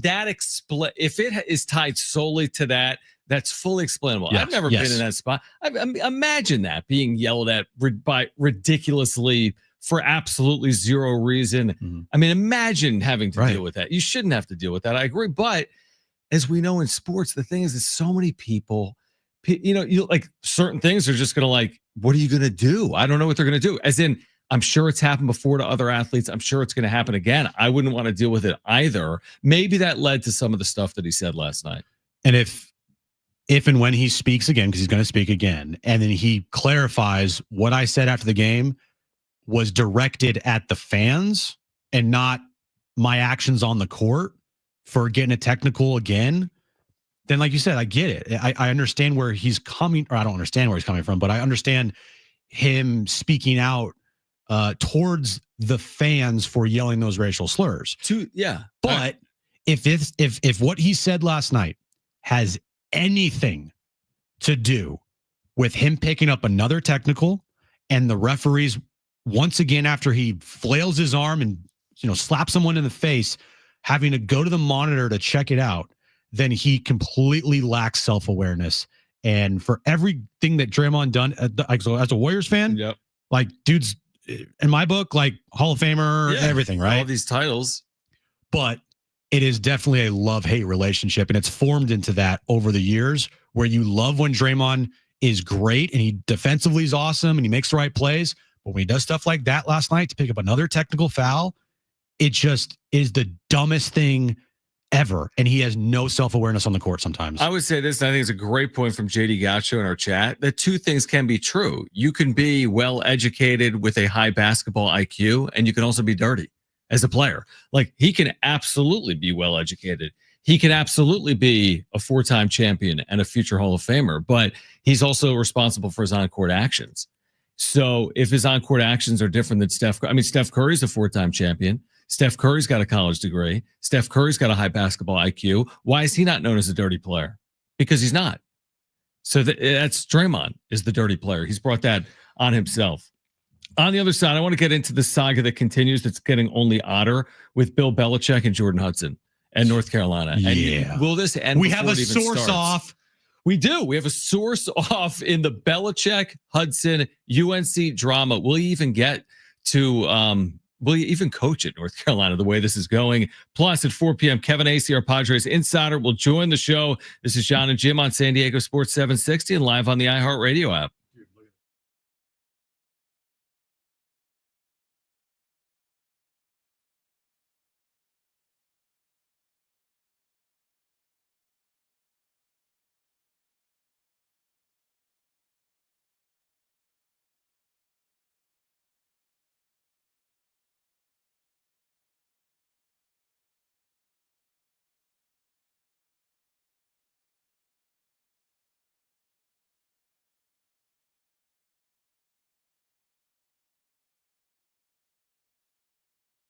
All right, hey guys, it is Jon and Jim for the all-new Jamul Casino Resort, the Players Place, and make sure to get there next Monday night for Monday Night Live. One lucky winner each week is also driving home a brand new Ford Mustang Mach-E. That's every Monday this month in May. You can earn entries all month long just by playing, and on Tuesdays, you can earn 2 times entries. Mother's Day is this Sunday, John. Celebrate Mother's Day with a Mother's Day brunch at Prime Cut from 10:30 a.m. to 3:30 p.m. featuring lobster tails and hand-carved prime rib. Make her day extra special with a meal that your mother will love.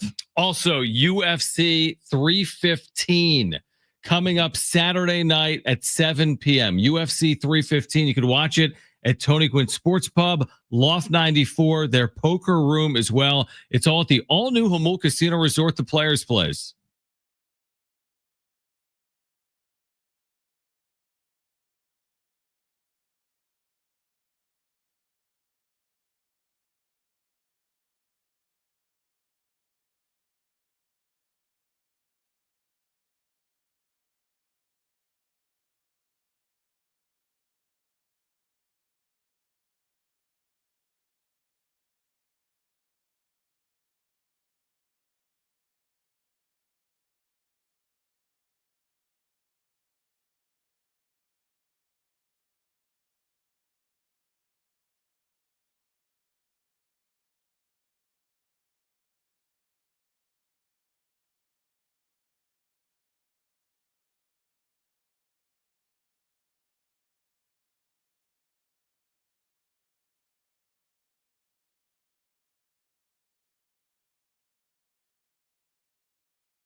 Kevin Acee from Coors Field in Denver. Padres Rockies coming up tonight at 5:40. Kevin will join us. Again, Jake Cronenworth has been activated. We'll get into that with Kevin coming up in 15 minutes. The Bill Belichick saga with North Carolina is truly remarkable, is what I would call the story. This is last on my bingo card to ever have expected out of Bill Belichick following his career as a head coach in the NFL. I would never expect the guy that basically said stay out of the headlines is in the headlines for like months on end. And now we have he said, she said, literally, because there was reporting, and I think who was it? Pablo Torre? Yep, Pablo Torre. Who said that basically Jordan Hudson has been denied access to university facilities. And then UNC put out a statement. How many times has North Carolina had to put out a statement in the last month over this? North Carolina put out another statement saying, while she's not a university employee, she does have access to facilities because of her work with their head coach, Bill Belichick. Jim, what is happening here? What this is bringing Bill Belichick down. Can we maybe, I don't know, not be putting all of this blame on Jordan Hudson? Is that her name? Jordan Hudson. Jordan Hudson. You're saying put it on Bill. Yeah. Yeah, I agree. I agree. Bill's not this like 98-year-old man that like can't speak and is in hospice right. and needs help and getting Can't taken make his own decisions. Yeah, and getting taken advantage of by this 24-year-old girl and stealing his money. Like, shouldn't be. No, Bill is the head coach of North Carolina. Yeah, like 2 years removed from the head coach of the New England Patriots. He's competent. He is self-aware. He knows like things that are happening. So can we actually put the blame for this saga on the person that deserves it? And that's Bill Belichick. I would agree with that real quick. And Brent, you can chime in. How about this at ESPN.com? Sources have told ESPN's Pete Thamel that because Belichick is such a high-profile coach, North Carolina has decided to hire a public relations person to deal with issues related to him. They have a PR person, the University of North Carolina, that handles, bless you, basically what's become negative PR associated with Bill Belichick. By the way, there was no negative PR associated with Bill Belichick before all of this. You know what I mean? Like, what would you have said that the negative PR was with Bill Belichick? Well, he's never coached in college. It's just a statement. That's like, okay, yeah, but he's like the winningest coach ever in football. He's one of the most accomplished coaches in American sports ever. This is like, it's like the Draymond Green thing. Like, it's like you brought this on yourself. You have nobody to blame here but yourself, my guy. So everybody attacking this 24-year-old Jordan Hudson for everything that's gone on now and all the weirdness that's happened and the reports and whatnot. I'm sorry. The blame should go to Bill. Like, this is on Bill for bringing this to the forefront here and having this be an issue. Because you could very easily, Bill, say, okay, I'm not going to let this be a distraction anymore. And you can, you know what? Like, break up with her. I mean, so that's when I go back to like, is there something she has on Bill? Is Bill she like works for him though? I too, know, which makes it even odder because she's paid by him to offer PR services. So you have a professional relationship with someone that you're dating, and there's a 49-year age gap. That's going to lead to some issues. To me, it's mostly the media. That's their main issue. If she was 55 and not 24, non-story. No one would care. No one would be like, "Oh, she's controlling his life and she's brain." No, it's a big part of it. It's the fact that he's old and she's 24. If they were closer to the same age, nobody would care. But the fact that she's working for him, dating him, nobody would care. It would just be like, "Oh, look at the hoodie. He's dating a woman." But now it's like, "Oh my God, she's only 24 and is." Bill needs a wellness check or whatever. Barkley said that one day. And I just think the age is the big issue. I mean, the age is let's be honest. I mean, let's all be, I'm in my 40s, you're in your 30s. Okay. I'm not in my 70s. Come on. I mean, if I was dating someone we're both married, but in a hypothetical. 20 years old. Exactly. Well, that's happened before. But I mean, again, like, what are people going to say? How are people going to? I mean, it's a part of it's like it's. You may say that's my private life, but you can't really escape that. I mean, it is true. If his publicist was 66 and he's 73 and they happen to be dating, yeah. But that, how big of a story is that? Here's how I look at it. Yeah, that's a big gap. Like you're 43. I'm 44, dude. 44. Oh, you're old. 44. And if you're dating a 21-year-old. Yeah. But here's the thing.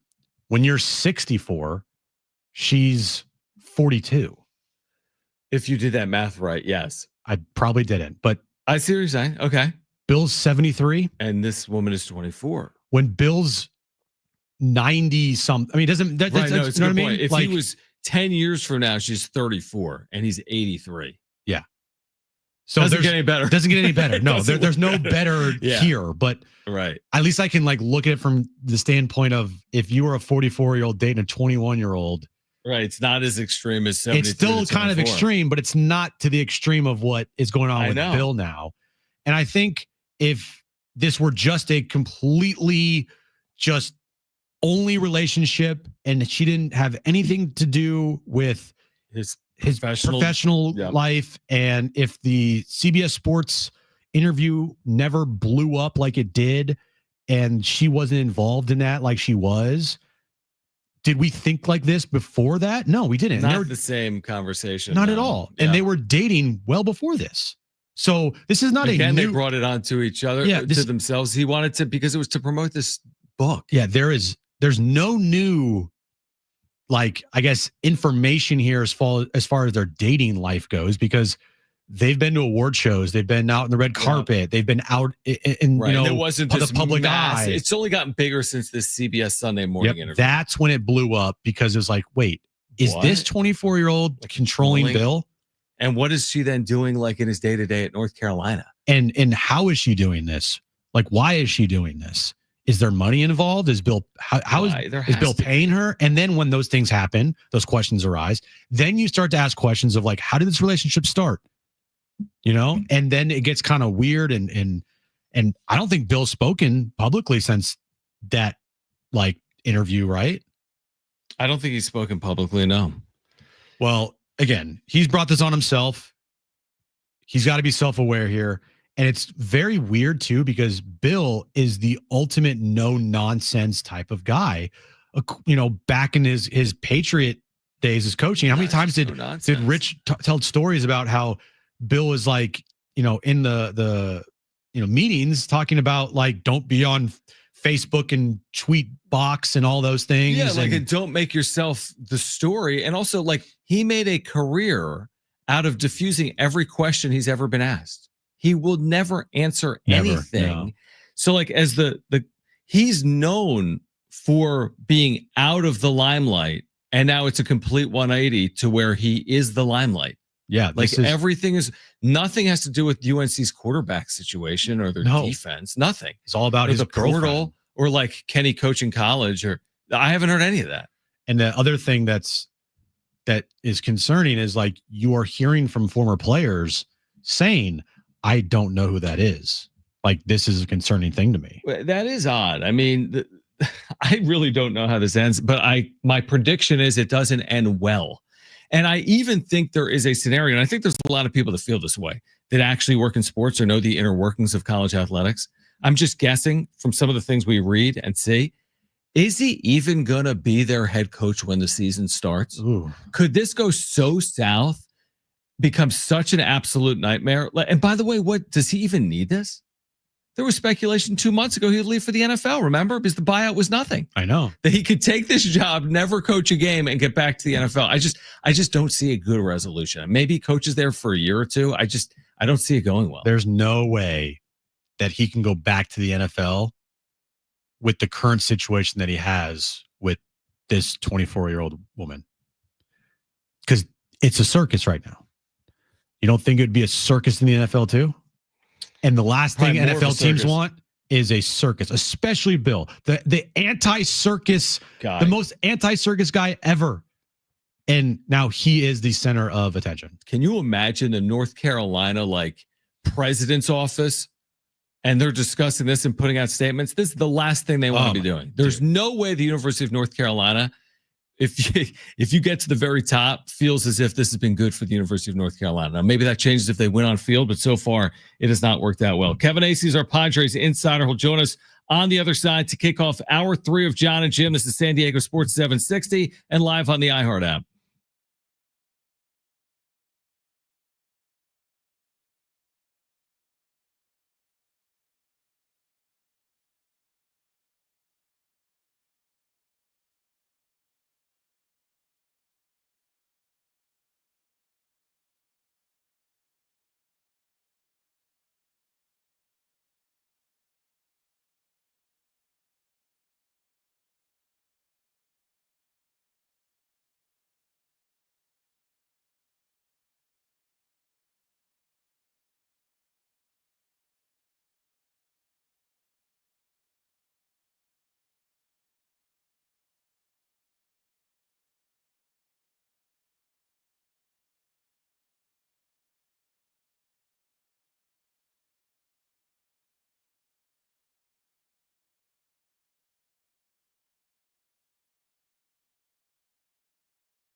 All right, this update's brought to you by Wendy's $5 Biggie Bag. Padres Rockies start a 3-game series tonight in Colorado. 5:40 first pitch. Randy Vasquez on the mound for the Padres. And tomorrow night, San Diego FC takes on St. Louis City SC. 5:30 start time. 5 p.m. is when our pregame coverage starts right here on San Diego Sports 760. You know what's better than a limited time deal? An unlimited time deal. Like the Wendy's $5 Biggie Bag with a junior bacon cheeseburger, 4-piece nugs, fries, and a small soft drink. Because the best time for a fresh, never frozen beef and applewood smoked bacon is all the time. Duh. For the best deal, got to be Wendy's. U.S. price and participation may vary.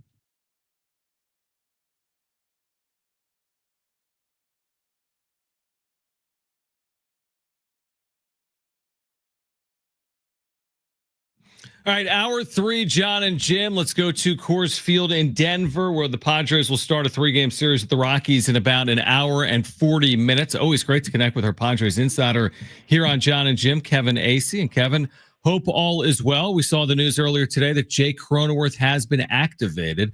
I guess my question is this. I don't know if Mike Schilt has talked on it or even Jake. Is he 100% fully healthy at this point, or is it just at a point where he said he could deal with it as long as he had the pain tolerance to deal with the rib injury? And thanks for hopping on.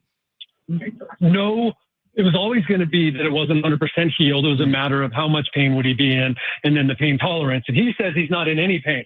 He started to hit and do all that stuff except sliding and diving. He just did that in the last few days.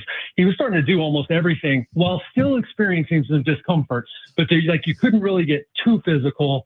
Then you're, risking re-injuring it, but now it is healed enough, basically. And that's generally, like, baseball players come back all the time at, 90% healed or of the bone or whatever, which is, for the rest of us, totally healed. Right. The bones, generally, and some people heal fairly fast. It just needed to be to a point where the only thing that can re-injure it now is him getting hit there again. And he's wearing padding, extra padding there. Got it. Okay. So, Kevin, going back to Wednesday, it's kind of funny. We're talking to you before Wednesday's game about Dylan Cease, and he goes out there and puts together easily his best start of the year. But then he leaves the game because his forearm tightened up. Any update there? I know you wrote in your game story that night that you've passed all the tests with flying colors, but still got to check on him, make sure he's okay. Any update there on Dylan? Just talked to him, just watched him do throwing. Clearly, it was something that they were watching because it was an athletic trainer that was playing catch with him. I think actually it was their physical therapist, Scott Hacker. And then Mark Rogo, their head athletic trainer, was watching. But he did his full throwing, day 2, which is 2 days after his start. He did his full throwing and afterwards said that he's totally fine. So I guess that's where we're at. All right. So we'll make his next start, hopefully. I guess that would be next week against the Angels. Next Tuesday, I believe. I think that, maybe next Tuesday at home against the Angels. Kevin Acee is our Padres insider. You've been reporting as well on Yu Darvish. We ask you all the time, but I think you wrote in the UT, he could rehab as soon as Tuesday, and they could get him back this month. What would that look like? Maybe 2-3-ish rehab starts, and then he could appear within the next 3-ish weeks in the major leagues without a setback? I guess they are going to assess tomorrow whether he needs 1 rehab start or whether, the plan would be 1 rehab start and when that would be. And if in fact a rehab start is what's next. It sounds like, it's not official, but that a rehab start probably Tuesday. I think 2 of their affiliates are home, or no, they're not. The San Antonio's not home, but it's in Midland. And so it could be Tuesday, and then that could be it. It just depends on then how's he feel, obviously, number one. And then do they want him to be at 65 pitches, which is, 5 innings? Or do they want him to be at 80 pitches, which is, hey, if you're fully stretched out, basically, you go 6 innings for us if you're, if you are efficient. So I think that's what's up in the air. But I think that tomorrow there should be some clarity on that. But my understanding is that it is trending forward that it would be a rehab start early in the week. I always feel like series like the one this weekend against the Rockies, it feels like it's a little tricky because, you lose 2-3 to the Yankees, and yeah, you're bummed out if you're a fan, but you can move on pretty quickly. when you face the Rockies, it's like the expectation there is like, you got to sweep this team, I kind of feel that getting a series win here is like, they got to do that just because the Rockies are so awful, and to take advantage of them while they're this bad, you got to do that because it just feels that way. How do you view these types of series, Kevin?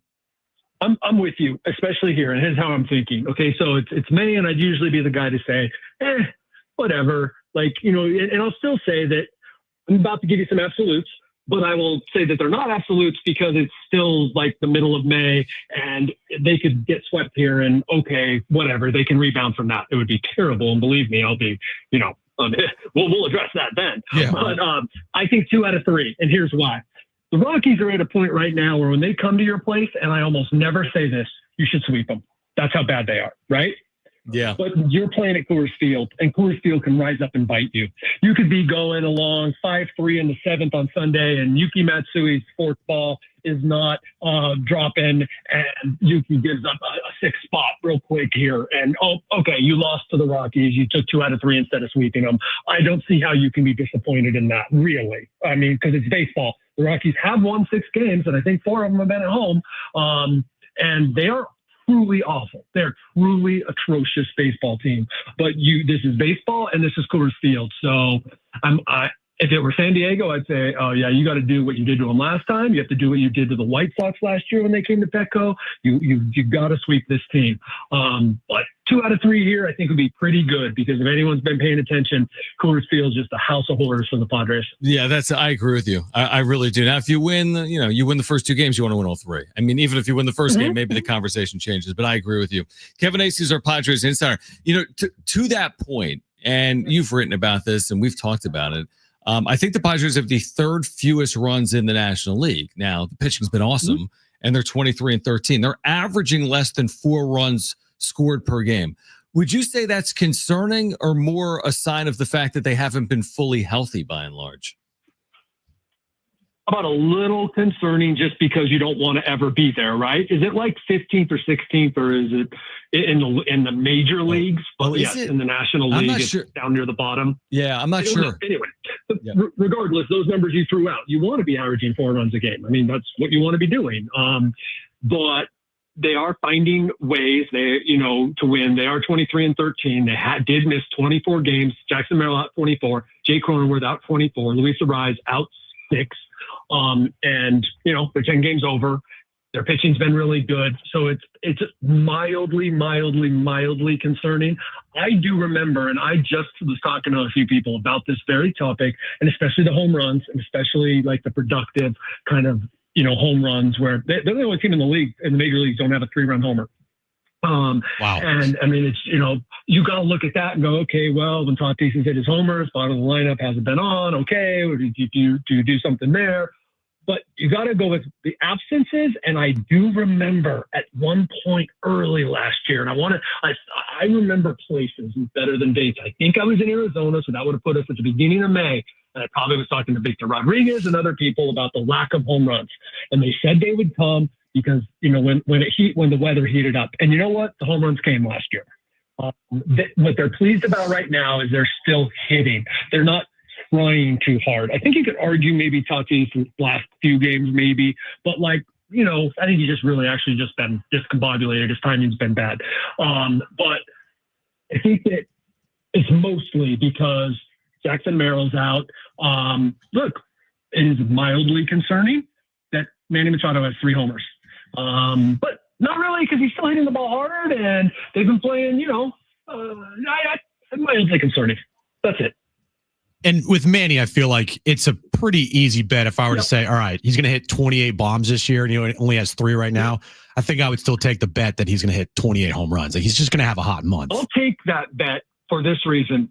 He is the only player in the major leagues to have, I think I'm 99% sure I'm right on this. I know he's the only player, I just can't remember the numbers. 9 straight seasons of 28 home runs. That's not counting 2020. Mm-hmm. But he's the only player in the major leagues to have had at least 28 homers for 9 straight seasons. I'll take that bet. Yeah, I would take it too. What about Jackson Merrill here? I mean, it's unbelievable his productivity, not just in the short sample size of these 12 games where he's been like amazing, but even going back to last year where arguably he was the National League's Rookie of the Year. I remember the conversation a year ago. People were like, will this guy ever be a power hitter? Right? Like, hey, he could be a really good for average hitter, but he might not hit 10, 12 home runs very often in the major leagues. He hits 24 last year. He's hit 4 in 12 games this year. This is a tough question, but do you see Jackson as a guy that will be defined as a power hitter at some point in his career? Or like, is he going to be known 10 years from now as a guy that was a power hitter? I think it's trending that way. I think there were signs last year, and here's what I base those types of predictions off of. I mean, obviously, I try to talk to a lot of people that know a lot more than me, but like there were power signs last year. But like Jackson was 21, and 3 years out of high school, and was scrawny, and he still like was hitting the ball hard and hitting it far, but hitting it maybe just a little bit off. And this year, he's got the 4 bombs in 12 games. Would have had another one the other night if he, like a really long ball that Cody Bellinger, it was the deepest part of Yankee Stadium. I think, yes, I think he will be. I think that there are signs that this is a guy who is a 30 homer guy. He's a guy who maybe one day we're talking about Jackson Merrill is the only guy in the major leagues to have hit 28 home runs in 9 straight years. Like that, the Manny kind of guy, 285, at 800 OPS, and that is what you come to expect of Jackson Merrill. I think that is at least the ability, the coolness, the smarts that he has shown so far. I think that's exactly where it's trending. Kevin, we always appreciate you taking time for us. We're looking forward to tonight. Before you go, I have not looked. Is the weather in Denver good this weekend? Any rain delays? Yeah, what are we looking at? Dare you talk about that? I know. A terrible trip. Now, here's the deal. They are talking very confidently here about the forecast for 3 days. Denver is the one place. All these places, you guys have been there. You guys have traveled, and people that live in the Midwest, wherever, they say, if you don't like the weather, you'll come back in 15 minutes. And you know what? Generally, whatever. It's not true. That is exactly what Denver is it could change. You don't even know it's going to rain, and suddenly it's like a thunderstorm that just drops like 2 inches on you.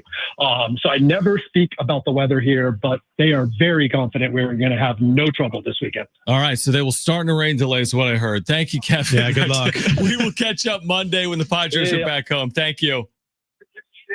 All right, Kevin Acee, our Padres insider, of course, always brought to you by the all-new Jamul Casino Resort, the Players' Place. All right, Cronenworth back, Darvish in a position where he might be back later this month for the Padres, and you feel good about the lineup heading into this weekend because the lineup is the lineup that they had basically to start the year.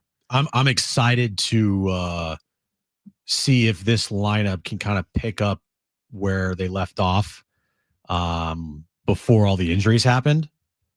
Now, they weren't scoring a bunch of runs, but they only had this lineup, the full lineup, for 9 games, 8 games, 10 games. Sorry. Yeah, whenever Merrill went out in the 10th game. Yeah, 10 9 games. and a half, 10 games. Yeah, I'm thinking of they were 8-2 when Merrill went out, but yeah, 10 games. They've only had this lineup for 10 games this year. Yeah, it's not enough of a sample. Yeah, it's just not. I mean, they've played 36 games overall and just 10 times fully healthy with their position players and their lineup. So we'll continue to get you ready on the other side. Plus, we'll turn our attention to SDFC coming off that huge win. It really was over FC Dallas, 5-0. They're on the road this weekend, taking on a St. Louis City team. And the play-by-play voice, Adrien Garcia Marquez, will join us coming up at 4:30. Don't go anywhere. This is Jon and Jim on San Diego Sports 760 and live on the iHeartRadio app.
right, Jon and Jim, San Diego Sports 760. Your chance later this hour to win a pair of tickets to see both Willie Nelson and Bob Dylan. Jim is off the rails, by the way, with the sneezing. It's a problem. We got an allergy situation that's come on over the course of the last 3 Something hours. happened. Maybe it was the cards. It might have been the cards. You went from you had the sniffles a little bit. Stop, sneeze. Achoo. How much longer is it? We have an hour and 40 minutes. Are we going to be able to get through it? Yeah, we can do it. You're going to get through it.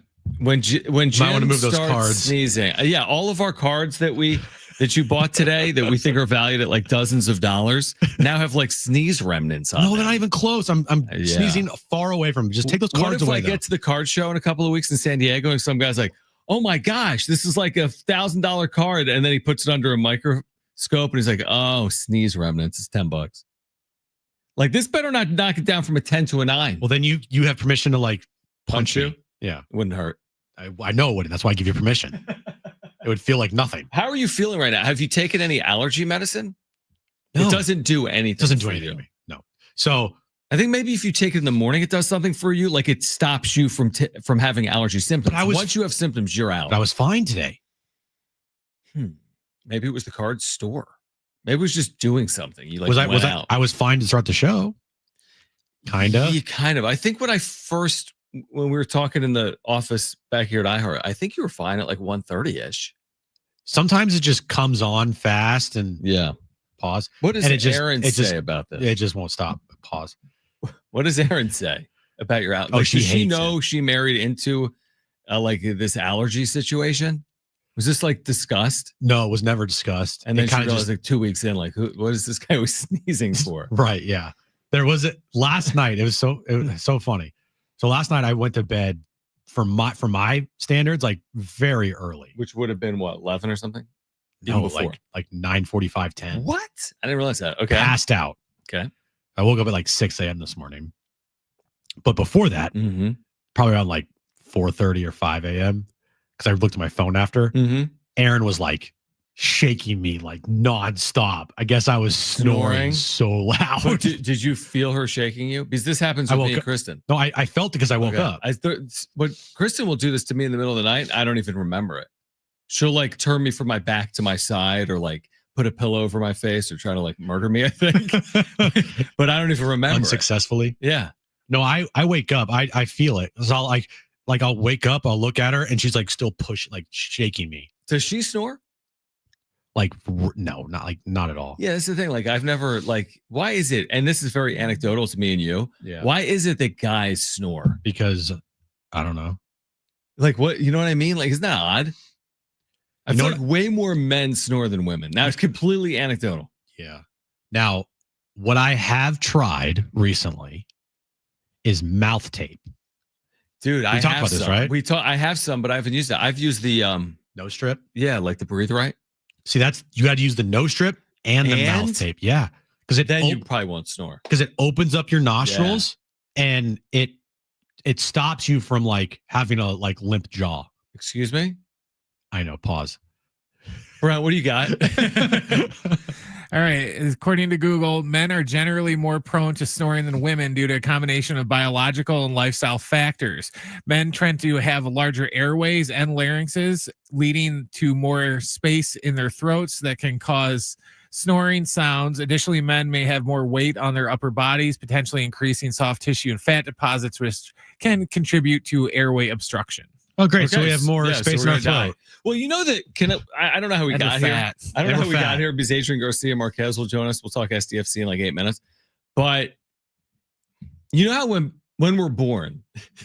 Oh man, that was a great time. Remember that like it's yesterday. No, but this is a little off topic for our typical Jon and Jim on San Diego Sports 760. But hear me out. We opened baseball cards today. We did. Hear me out. When we're born, I'm saying like all people around the globe, and someone looked this up. I want to say 52 out of every 100 children born are male.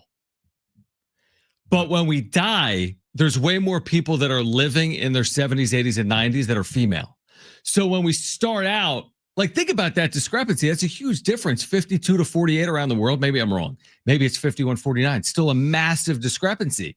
But then women catch up because all the men die off.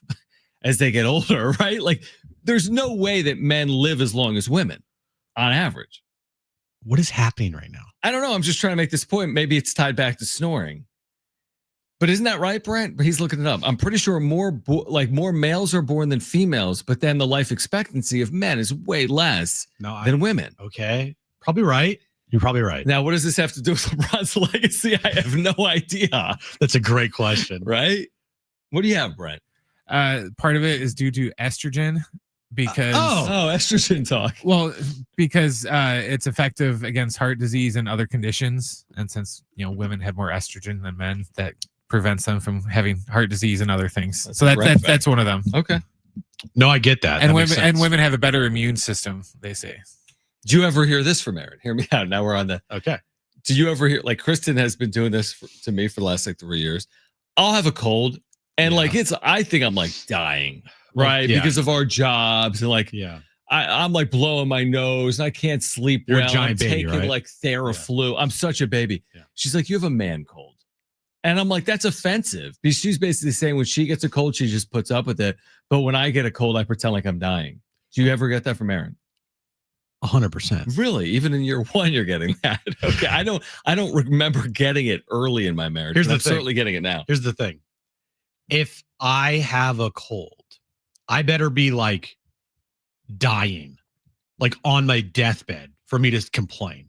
Because Aaron has dealt with some things with her body that I know that if I were her, I could not function. Right. You'd be in like the emergency room every day. Mm-hmm. I would be a disaster. So from that standpoint, whenever I have a cold or if I'm sick, I kind of just immediately think about like, okay, I'd rather be going through this than been going through what Aaron's going through, because what Aaron has gone through, I know that I would crumble I would just crumble. Yeah, but I just sometimes like complaining. No, I do too. But don't you know the feeling though? Like, aren't there times, seriously, when you have a cold, you're like, this is like the worst thing ever. Yes, absolutely. But that's also why when I had my kidney stone.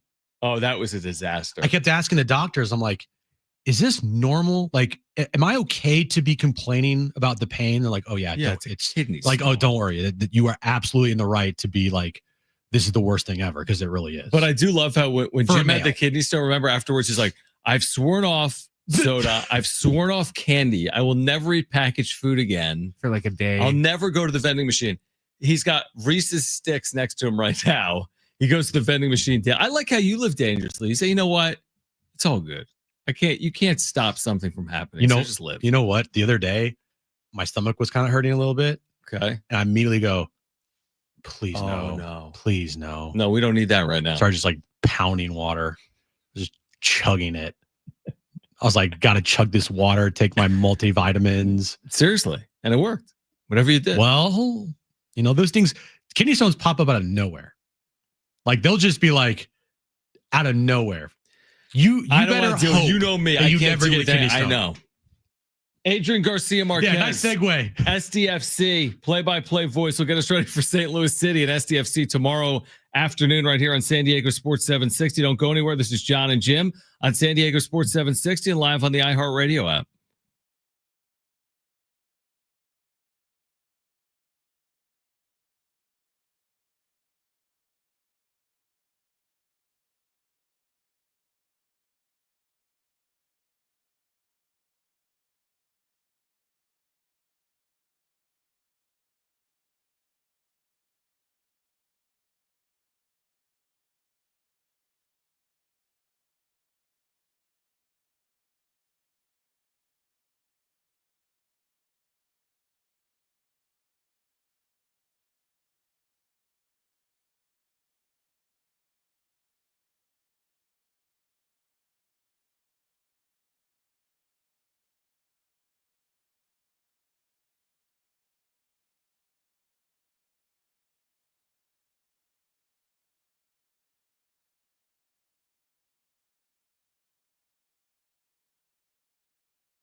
All right, this update's brought to you by the San Diego International Airport. We'll start with the Padres. They take on the Rockies tonight. Start of a 3-game series, 5:40 first pitch. Randy Vasquez on the mound for the Padres. And good news for the Padres, Jake Cronenworth, he is back. He is in the starting lineup tonight. He is being activated off of the IL. Oscar Gonzalez has been sent down to AAA. And tomorrow night, SDFC, they go back on the road to take on, let's pull this up here. 5:30 start time as they take on St. Louis City SC. 5 p.m. is when our pregame coverage starts right here on San Diego Sports 760. Life can be stressful. Airport parking shouldn't be. Skip the shuttles and park right in front of the terminals at San Diego International Airport. Reserve today at san.org/parking.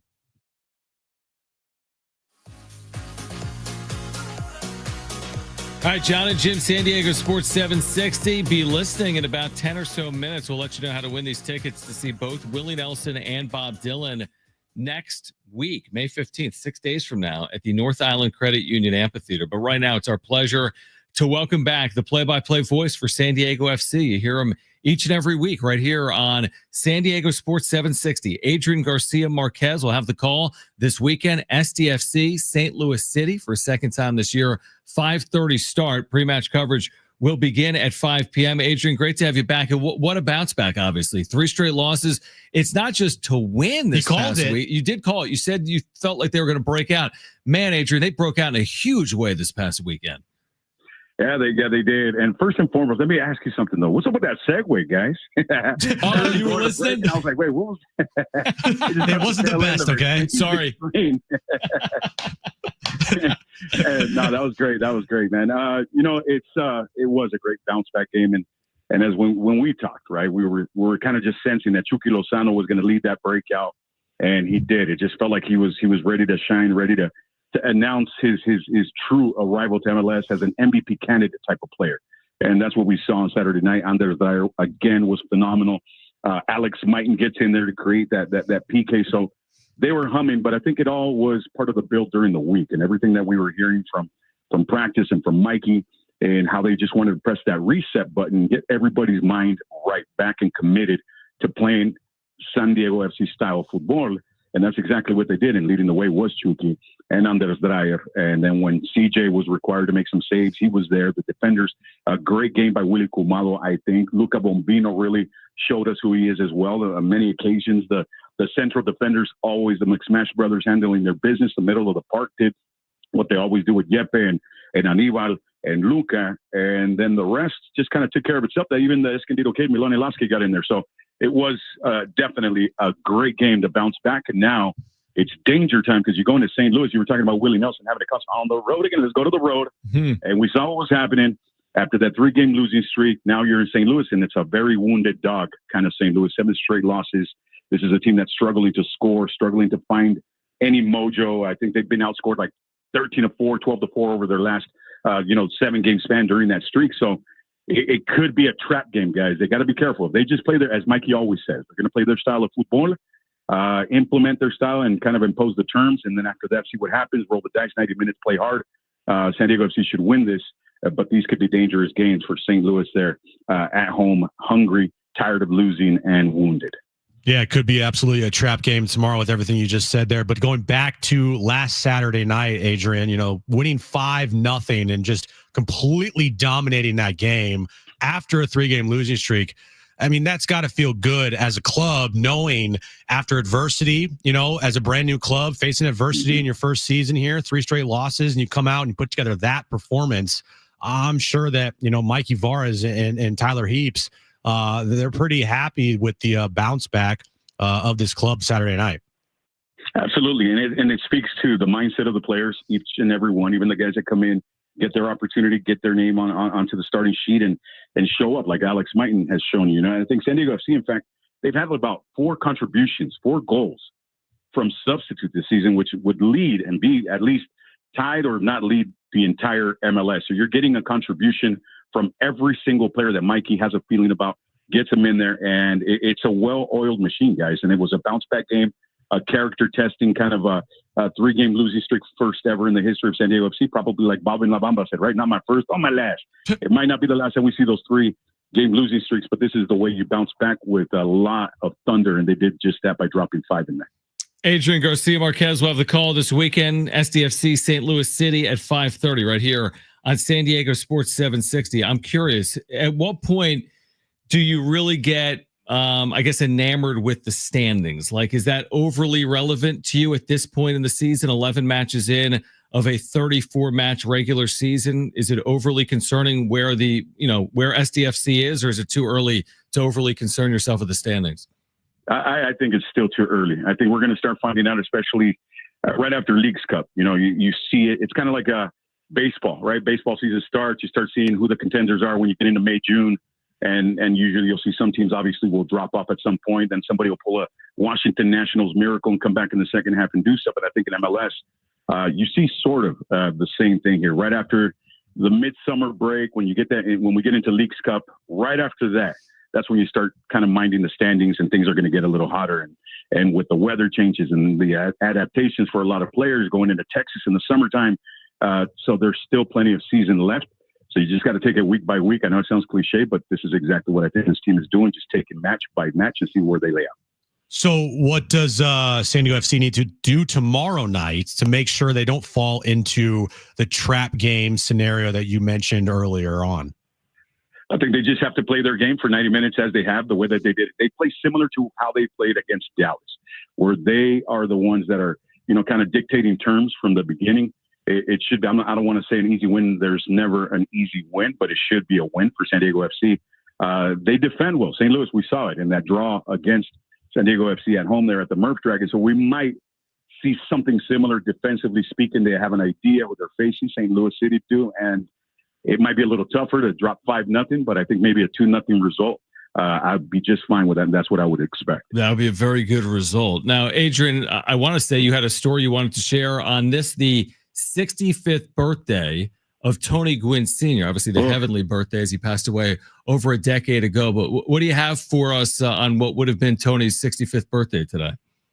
Well, aside from Tony Gwynn being my favorite athlete of all time, growing up in San Diego, I swear I tried to name my firstborn Tony Gwynn Garcia. My wife didn't let me.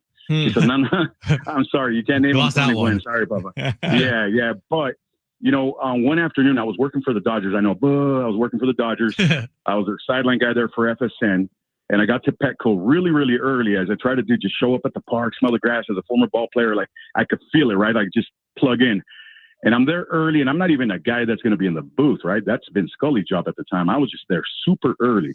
And I look to my right, and I see Tony Gwynn in there. We're like the only two guys up in the press box at the time in our booths. So because I saw Tony Gwynn, because he was my hero, they say never meet your heroes. I'm like, I don't care. I'm going to go talk to T. Gwynn. I never really have had a chance to chat with him. I know he's now going into broadcasting, et cetera, right? So I go into the booth, I talk to T. Gwynn, and it was the greatest 2 hours of my life. 2 hours as a broadcaster, guys. Literally, it felt like 3 hours, but I know it was a good hour. Maybe it felt like 2 or 3 hours, but it was just a good, solid conversation. We talked about football. We talked about Padres-Dodgers rivalry. We talked about hitting. And then I had to let the cat out of the bag. I'll go, hey, T, all right, well, very nice meeting you, man. It was such a pleasure. And I do have a bone to pick with you, sir. And he goes, what do you got? And then I tell him, when I was a teenager, I was like 17, 18 years old. I got to the ballpark and went to the Murph. And I knew that he had his blue Porsche parked in a certain section. Sometimes he'd come out dressed like an usher, to avoid, especially on a bad night, I guess. It was just his way of kind of sneaking out and getting home. So on one evening, I convinced my friends that went with him. I'm like, wait right here, guys. Tony Gwynn, I see it. The TG19, the blue Porsche is right over that. Let's just stay here. So then T. Gwynn comes out, and I go, T, and I had a jacket. I go, Mr. Gwynn, T. Gwynn, can I get an autograph? He's like, no. He gets in his car and he drives off just like that. And I tell him the story. He starts cracking up. And he goes, did I have a bad night? As a matter of fact, it was one of those rare occasions where you didn't have a great night at the plate. I know, I remember. And he goes, well, that's why, blah, blah, blah. And then I go, T, anyway, I just have to tell you, blah, blah, blah. And we talked a little bit more. And then he goes, wait, you have a pearl on you? And I'm like, no, but I can go get one. So I ran down to the clubhouse, grabbed the baseball, went back upstairs, and T. Gwynn made up for it by signing it. And then he put HOF 2007. I'm looking at that ball right now. It's right here in my office. It's the centerpiece of my office. I had a little piece custom made with Tony Gwynn, like a painting of Tony Gwynn with the plate. And it's just what I look at every day to motivate me here inside of some of the things that I've collected over the years. But Tony Gwynn was always my favorite player, favorite athlete. I just loved everything about his approach. approach to hitting. I tried to copy it as much as I could as a little Mexican kid from Southern San Diego there, just trying to go oppo right center field for me. But it was just Tony Gwynn for a lot of us in our generation. I got to see him play. What a treat it was to just see that man go through his process. And I think for me, I've been lucky enough to see Tony Gwynn and just as a fan and observe, and then later on just kind of go through the analytic stuff of baseball and go back and just study film when we're getting ready for a game. And I always cheat and go into some Tony Gwynn archives when I've had a chance just to see him hit. And I think with him and Kobe Bryant probably are the two luminaries that I've had a chance to talk to the most, maybe Fernando Valenzuela being the third one, that guys that were, for me, my three of my favorites of all time. And I had the pleasure to spend time with them, talk to them, and just chat. And in this case with Tony Gwynn, it was just extra special that afternoon that I got to share, what felt to me like 2 or 3 hours of just conversation before a game, Padres Dodgers there at Petco. And just T Gwynn, man. T Gwynn, that's the only thing I could say is that the greatest hitter of all time that I've ever seen. And I think for my money, he's the greatest hitter to ever live. And to prove it, he could have gone 0 for his last 1,000 at bats and still been a 300 hitter. What more do you need to say? It's incredible. Well said. That's a great story. That's awesome. Feel free to drop that baseball off with us. We want to look at every day. Us, yeah. yeah. To quote Charlton Heston, you can pry it from my cold dead hand. There you go. No. Yeah. Adrien, we appreciate you sharing the story and hopping on, and we're looking forward to your call right here on San Diego Sports 760 tomorrow. So thank you for taking time for us. No, thank you guys, and Viva Tony Gwynn forever. There we go. Long live Tony Gwynn. All right. Call right now if you want 2 free tickets to see Willie Nelson and Bob Dylan. This will be next Thursday, the 15th, next Thursday at North Island Credit Union Amphitheater. Tickets at Ticketmaster.com. The number to call is 877-767-4760. Call right now if you want those 2 free tickets. First 2 callers will be our contestants for trivia today. Willie Nelson and Bob Dylan in San Diego next Thursday. Call 877-767-4760 if you want those tickets. That's next on San Diego Sports 760 and live on the iHeartRadio app.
right, we have lost a caller 2.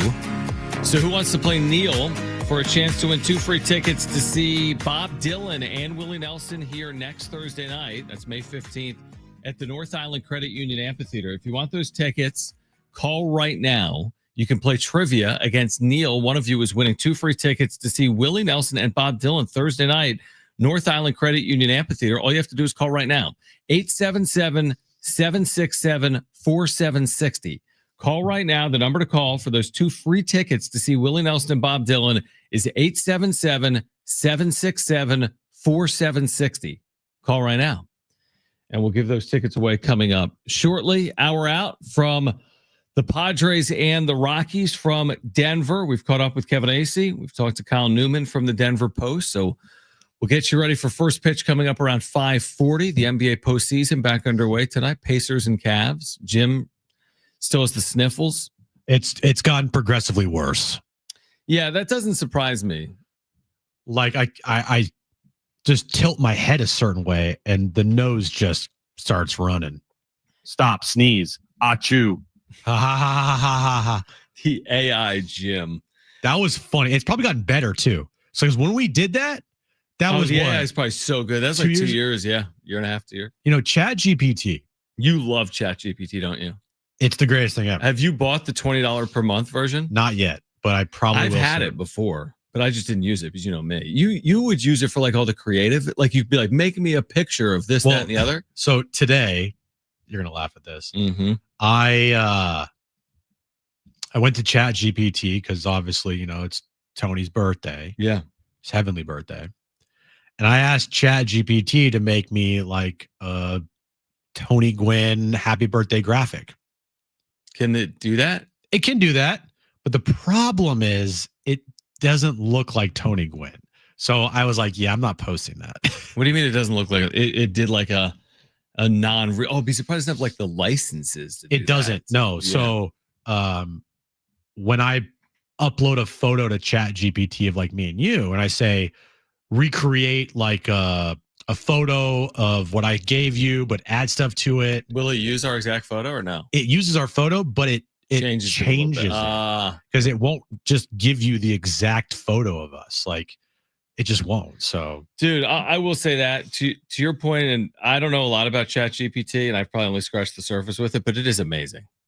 Last night, Aaron used ChatGPT to like fully diagnose something that she was like feeling. Oh, I don't know if you should be doing that. No, it's actually, it works. Is that like if I go to WebMD and I'm like, my head hurts, and then I think no. What ChatGPT does is like, if you ask it a question, it searches the entirety of the internet and everything to come up and give you an answer. It's kind of wild because she went to the doctor the other day and the doctor was like, yeah, I mean, honestly, ChatGPT might know more than me. The doctor said that? Then I feel like you should get like 30% off your doctor bill. Well, it wasn't like the actual doctor. It was like never mind. Doctor assistant or something. Yeah. Nurse. By the way, I don't know why I just thought of this, but did you see what Dylan Cease had to say about, where is it? From AJ Cassavell. Let me find the exact quote here. So AJ Cassavell reported earlier that Dylan Cease played catch and they think that what happened the other day was a freak cramp. Like there's no concerns. This is per Dylan Cease, right? Weird freak cramp. Your mic is off. It's a weird freak cramp. Yeah, he called it a freak cramp. Okay.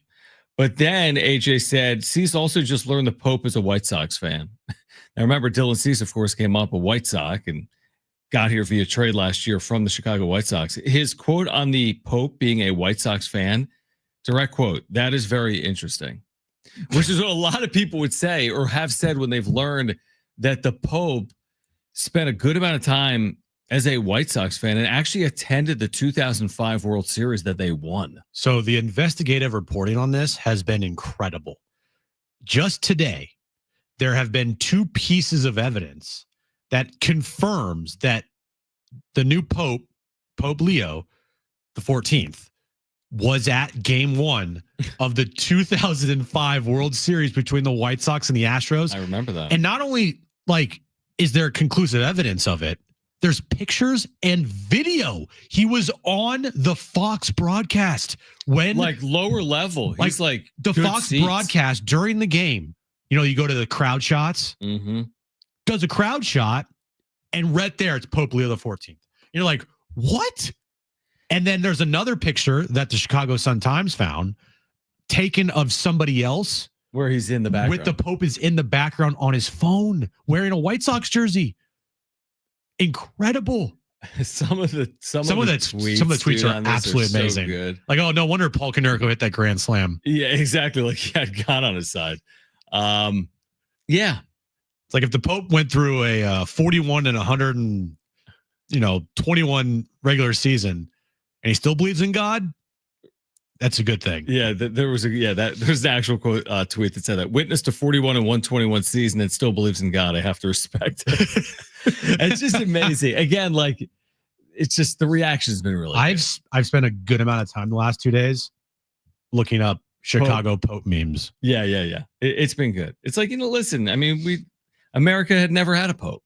No, first Pope in American history. And the Pope's a sports fan. Like you're going to get a lot of reaction. I love how people are when he walks out on the balcony, they're using the Chicago Bulls warm-up theme song. Yeah, like the Michael Jordan like music from like the 90s. Yeah. So good. I like the one when they said he's going to replace communion wafers with deep dish pizza. There we go. There it is. We go.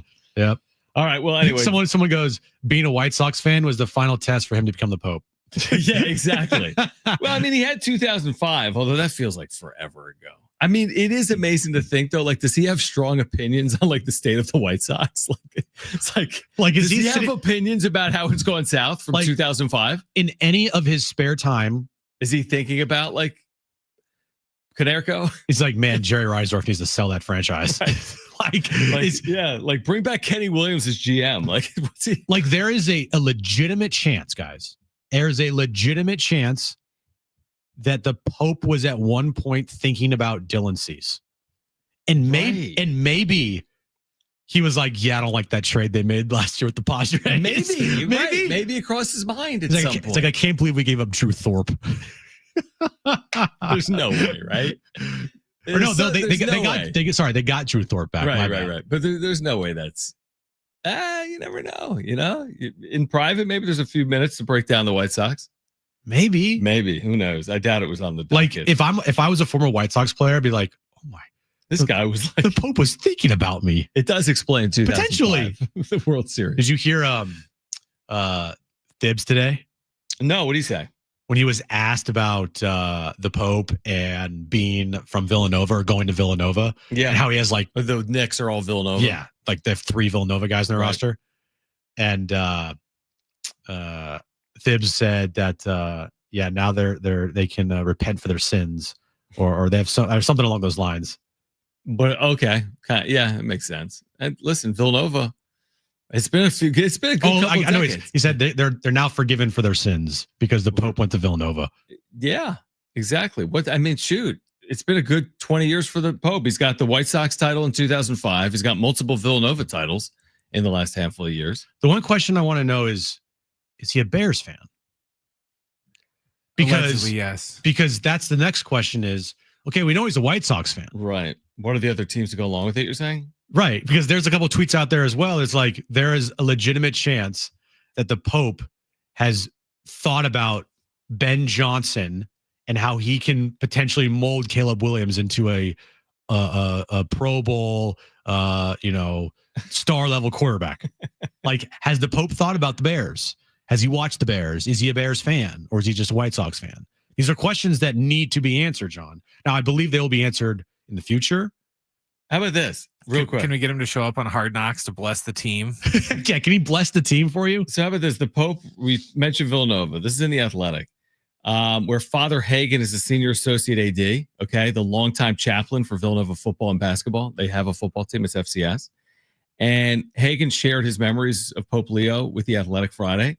And listen to this. The two have kept in touch via email and text. And they write, yes, the Pope texts over the years. And Hagen said Pope Leo would weigh in on the Wildcats' wins when they saw each other. The Pope is breaking down Villanova, Georgetown, Big East hoops. This is amazing. Isn't that ridiculous? And it's so funny because he chose the name Pope Leo, Or he chose the name Leo, excuse me, not Pope Leo, but he chose the name Leo the 14th. But his real name is just Robert. Like his real name is just Bob.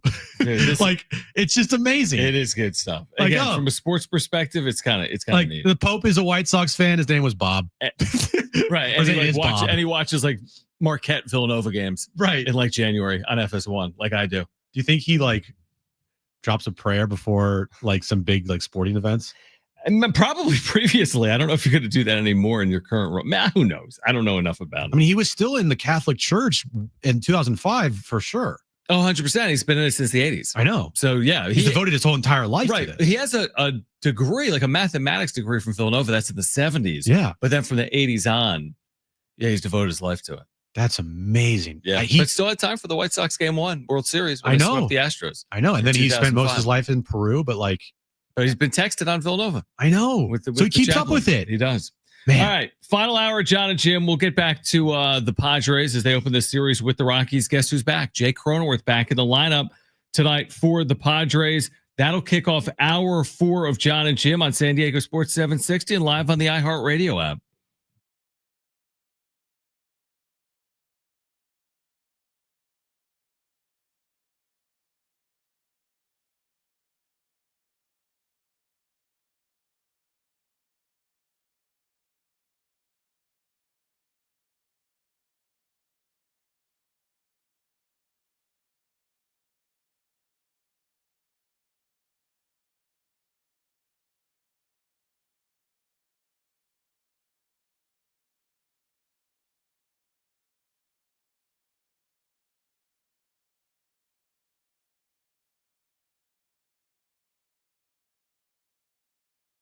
So are your monthly bills keeping you up at night? Are you worried about your finances during these crazy times? Hey guys, it is Schaefer. If you're like most people, you have racked up a sizable amount on your credit cards and the monthly payment is not making a dent in it, it's time to call Loan Pronto. If you own a home, you have a super easy way to get tens or even hundreds of thousands in cash. Loan Pronto has lots of options for helping you tap into the equity in your home and get the cash you need to get back on solid footing. Most homeowners who do this end up wiping out all their credit card debt and cutting their monthly expenses by $1,000. Look, you didn't mean to end up here, but you don't have to keep stressing about money. Call Loan Pronto for fast debt relief now. 619-207-4336 or loanpronto.com. That's 619-207-4336. or loanpronto.com. That's loanpronto.com. Equal housing lender, NMLS 1661781. Subject to lender approval, NMLSconsumeraccess.org.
This update's brought to you by Wendy's $5 Biggie Bag. Padres and Rockies start a 3-game series tonight in Colorado. 5:40 first pitch. Randy Vasquez on the mound for the Padres. Jake Cronenworth is back. He has been activated off the IL today. Oscar Gonzalez has been sent down to AAA. And tomorrow night, San Diego FC, they take on St. Louis City SC at 5:30, 5 p.m. start time on the road. Our pregame starts then right here on San Diego Sports 760. You know what's better than a limited time deal? An unlimited time deal, like the Wendy's $5 Biggie Bag with a junior bacon cheeseburger, 4-piece nugs, fries, and a small soft drink, because the best time for fresh, never frozen beef and Applewood smoked bacon is all the time. Duh. The best deal, got to be Wendy's. U.S. price and participation may vary. It's Jon and Jim to warm up that drive home. This is the weekend. They gotta do better than that. There's no excuse to not do better than that. I don't even know what I'm expecting or hoping for, but it has to be better, and hopefully significantly better than that. What I'm looking for in this series is for the power to show up. Mm-hmm. I'm looking for some pop. I've already said Tatis this weekend. Geez, something in my throat. Tatis this weekend. Sorry, live radio. Get over it. Now, time for Jon and Jim. All right, San Diego and Southern California, what's going on? Final hour of Jon and Jim. Jim is dealing with the sniffles, an allergy, but he should be able to get through it. And if you missed our conversation with Kevin Acee, you'll hear that coming up at 5:30. So you'll hear us with Kevin Acee coming up at 5:30. Some notes, by the way, from Kevin, maybe from our conversation, also from the UT, is this, that for the first time in 25 games, the Padres have their lineup intact, right? Because they didn't have Merrill, and then they didn't have Cronenworth. And of course, briefly in there, they didn't have Arise. Without Merrill, you know their record? They were 15-9. That's good. Without Cronenworth, do you know the record? 14-9? 15-9 somehow. Okay. Without Arise, they were 1-5. So they suck without Arise, and they're okay with without Jake and Merrill for just a small period of time. But yeah, we think they'll be better now that they have the full lineup intact. Now they are 0-2 with Jackson back in the lineup. What does that say? It says that their bullpen the last 2 days has not done the job, unfortunately. Although, and honestly, man, that to me would remain at least a slight concern heading into this weekend, because it is Coors Field. And Kevin touched on that earlier, that you got to be careful trying to get greedy in a place that has been an absolute debacle for opponents over the years, including the Padres. So, you know, a 3-1 lead for the Padres this year has been a pretty good lead. They've won a lot of games with a 3-1 lead in the 7th, 8th, and 9th inning until the last 2 games. But, I mean, are you going to be overly confident in the 7th inning if they've got a 1 or 2 run lead the next 3 days? It's Coors Field. I won't be overly confident in that situation. Well, Jon, if I'm just looking at the don't give me the Rockies. I know the stats. Here are their last. I'm just going to go 5 home games. Okay. So yesterday they lost both games 10-2, 11-1. All right. Then they lost 8-6 on Wednesday. Their last other game at home, they won 2-1 over Atlanta. They lost 8-2, lost 6-3, lost 8-1, lost 6-4, lost 8-7. So my point there, I don't really have one. I'm just telling you what the scores have been in those games. No, you're right. And they're not like, I mean, they're not crazy, but the Rockies do score at home. They haven't been shut out here. There was a wonky game a couple weeks ago at home on April 19th against the Washington Nationals, where they lost 12-11. Right. I remember that score. But that's I guess a little bit of the point is it's still Coors Field. No matter who plays for the Rockies, that's the point I'm trying to make. Yeah. That how much of a factor is the ballpark factor that you're playing at Coors Field in Denver? And I don't have it in front of me. I could find it because we get the Padres game notes sent to us each and every day. And in the Padres game notes, which I've probably already deleted, I had them up earlier. Check your email. Yeah, I might have deleted it. I want to know the Padres all-time record at Coors Field, don't you? Oh, yeah. It's in there. Well, I know it's in the game notes. But I don't know where the game notes are. Here they are. Look in your email. I found them. I deleted them. The Padres' all-time record at Coors Field. Is it close to? It's over 500, right? Maybe no. Not even close to 500. Ooh. Not even close. Okay. All time, and that's why I'm taking 2 out of 3 here because I think the ballpark matters. Okay. Their all-time record at Coors Field is 113 and 151. Ooh. They are 38 games under 500 all time at Coors Field, and truthfully, I'm surprised it's that good. But 113 and 151. Shoot, there were a couple years ago when they lost 100 games. The Padres were under 500 for a full season against the Rockies. We touched on that. That's right. Yeah. There was a 1 year they were under 500 against the Rockies. Well, anyway, the Rockies. Look, they have put up some numbers at home in some games. Right. Like they beat the A's earlier this year, 12-5. Okay. Yeah. Right. It's hard to make them look good. Yeah, right. I get it. Well, what about this point? Randy Vasquez he's been good at times. He's been effective, certainly. I think he still has a sub-4 ERA. Is that right? Like a 3.9? Yep. So he's got a 3.9 ERA. He's been effective, and they haven't asked him to go 6+ innings. They've turned it over to their bullpen after 5 innings a lot with him. But he's also been effectively wild, right? We've touched on that. Like how many walks has Randy Vasquez had this year? A lot. And that could be trouble, I would say, in Denver. He's got a 1.67 whip with, listen to this, 13 strikeouts and 24 walks. You don't hear that, man. You don't hear sub-4 ERA, 2-to-1 walk ratio. He's given up 30 hits, too. So 30 hits. He's given up 54 base runners. Do you like that combination tonight? In 32 1/3 innings. That doesn't bode well.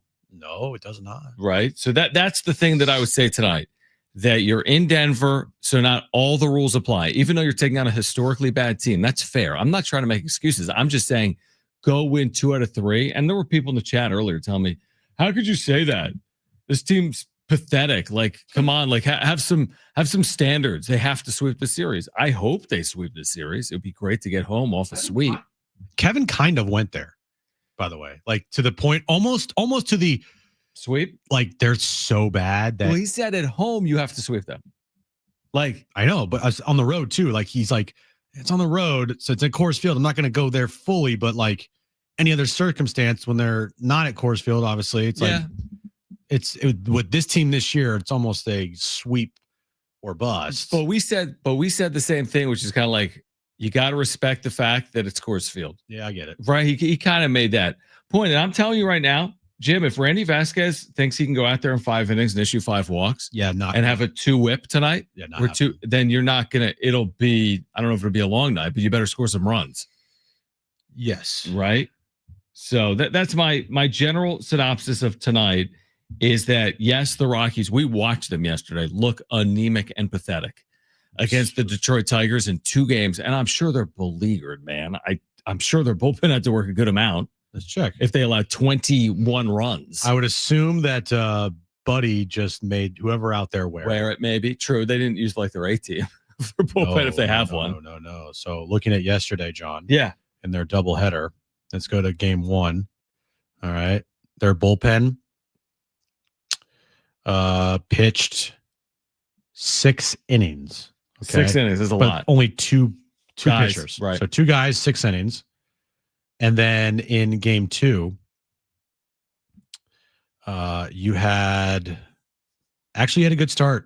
They had a good outing from their pitcher, whoever this guy is, Gordon. Oh yeah, Gordon. Tanner Gordon. Mm-hmm. Gave him 6 1/3. So they only needed another couple innings. Yeah, you only needed 2 2/3 from your bullpen from 3 guys. So gotcha. Like all in all, I don't think they're like completely taxing the bullpen, but at the same time, it helps you for the Padres that they had to play a doubleheader yesterday and they suck and they're the worst team in baseball. Yeah. And they have no confidence and they suck. I know. And they suck. Again, it's our job to talk about this 4 hours a day, so we're probably, loopy. No, not just loopy, but like we say all these things, and then the first inning, the Rockies score 6 runs. Like we can't predict what's going to happen. It still is baseball. There's the point that Kevin made too. Honestly, unless it's like they're down by like 10 runs, the Padres. Mm-hmm. There's not a lead tonight if the Padres are trailing that I would be concerned with, because I feel like the Padres at Coors Field against this awful Rockies team Are going to score runs? I feel like they're going to score runs. hope so. And I don't believe that the Rockies are going to put together a great outing where it's like, we won 3-1. Right. Pitched great tonight. I mean, that's a possibility. Don't get me wrong. Like it could happen and I'll look like an idiot. But this is as close to I feel this is as confident as I could feel going into a series against any team that, that you feel like you could face, because this team is really bad. I know. All right. That's why you got to take advantage, man. No, they do. And they lost 2 straight games at Yankee Stadium. This is not the series to lose. And it's also kind of scary because of the confidence that I have with this team right now. That's what I'm saying. You already jinxed the bullpen. Can you fully jinx the whole team? They're going to win tonight. The Padres are going to win tonight. Let's hear from Mike Schilt on the other side. He has spoken with the media in advance of tonight. Plus, if you missed Kevin Acee, you'll hear that coming up as well. Plus, a tribute from Tony's passing over 10 years ago on his 65th birthday. A tribute that Kogo put together, a sister station. You'll hear that coming up later this hour. This is Jon and Jim on San Diego Sports 760 and live on the iHeartRadio app.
right, Jon and Jim, San Diego Sports 760.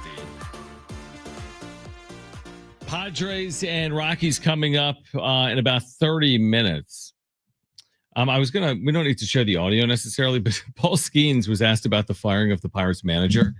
And he said, we're 12-26. Someone has to be held accountable. And he said, unfortunately, but I'm like, wow, tell us how you really feel, Paul.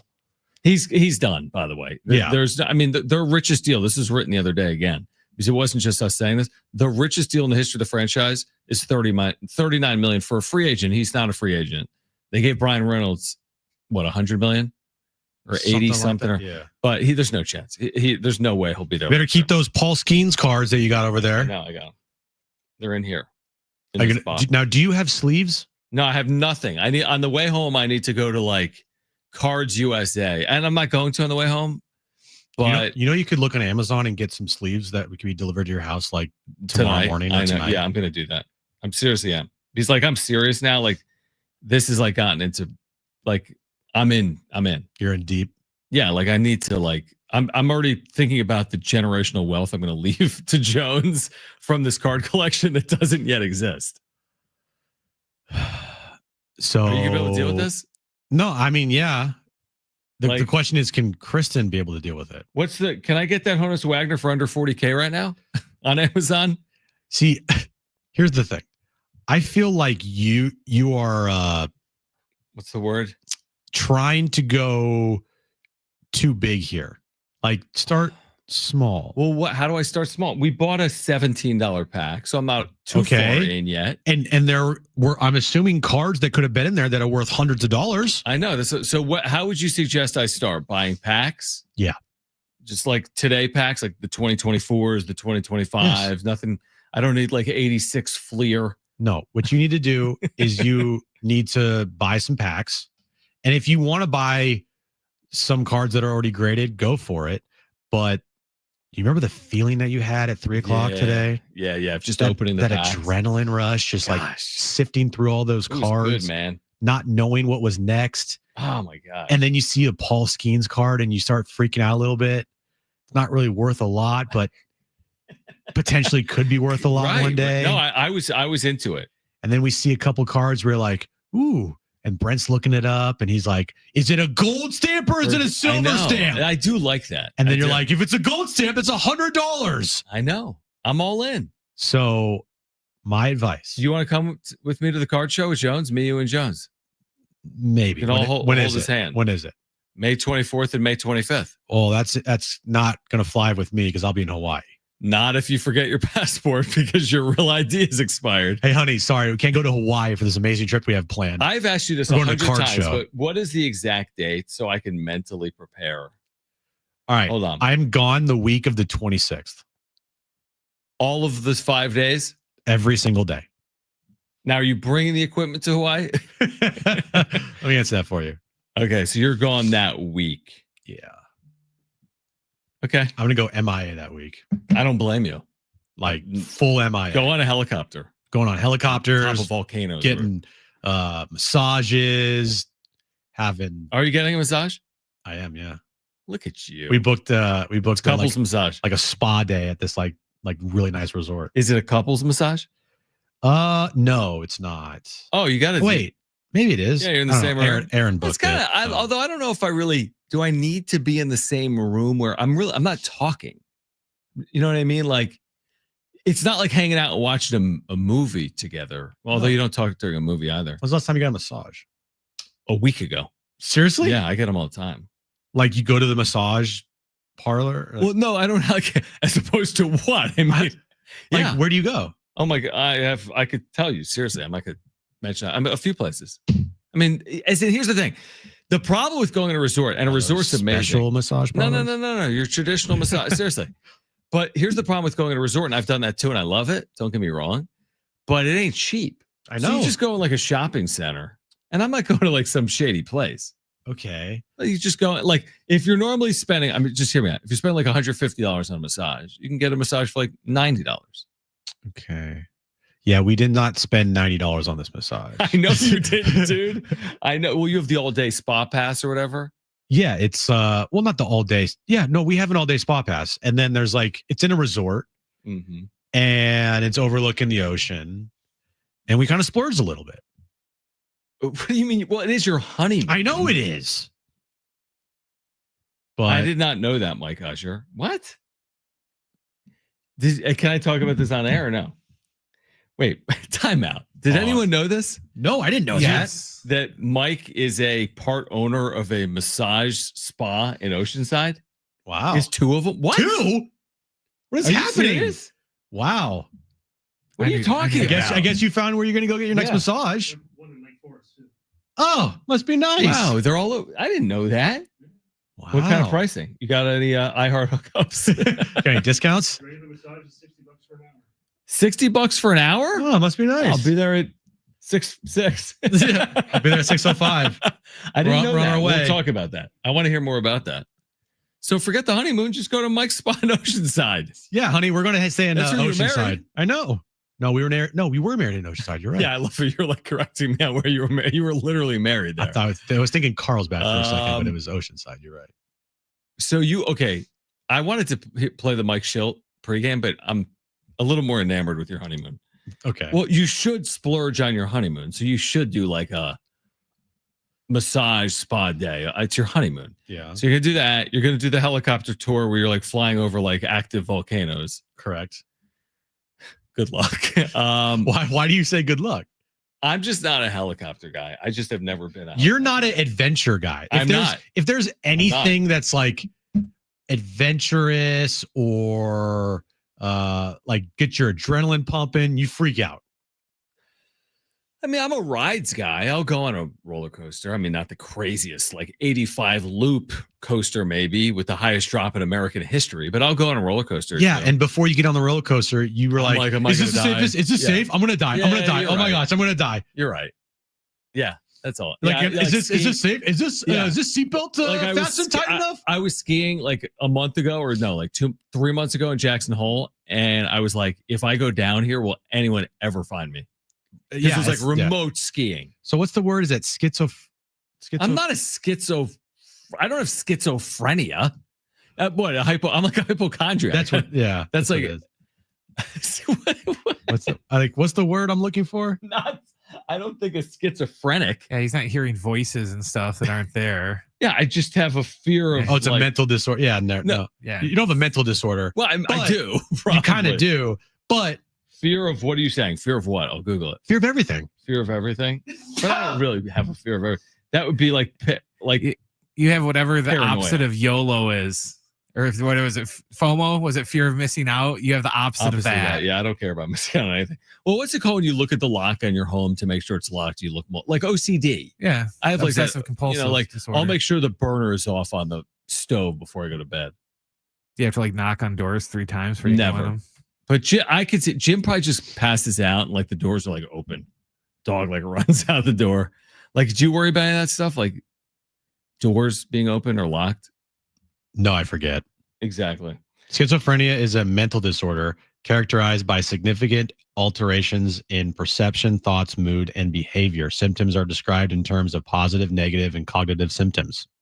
It's like when you see, like, you hear voices and see things. Oh, so I don't have that. Well, you are definitely a hypochondriac. Meaning I always think I'm sick or something? Yes. Yeah, I agree with that. Like you're like, something's wrong with me. I'm going to die. Correct. This is going to happen to me. I'm going to die. And the fact that we could just float out some random symptoms and be like, oh, I heard you could have that, True. John. And then you'll instantly go to WebMD and right. be like, oh, no. Jim told me I'd die from drinking it's a tumor. Unfiltered water. Yeah. Well, I certainly have trading card obsession. Disease. Yeah. Trading card obsession. All right. If you missed our conversation with Kevin Acee as the Padres get ready for the Rockies tonight, you'll hear it on the other side. Don't go anywhere. It's Jon and Jim on San Diego Sports 760 and live on the iHeartRadio app.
All right, this update is brought to you by Wendy's $5 Biggie Bag.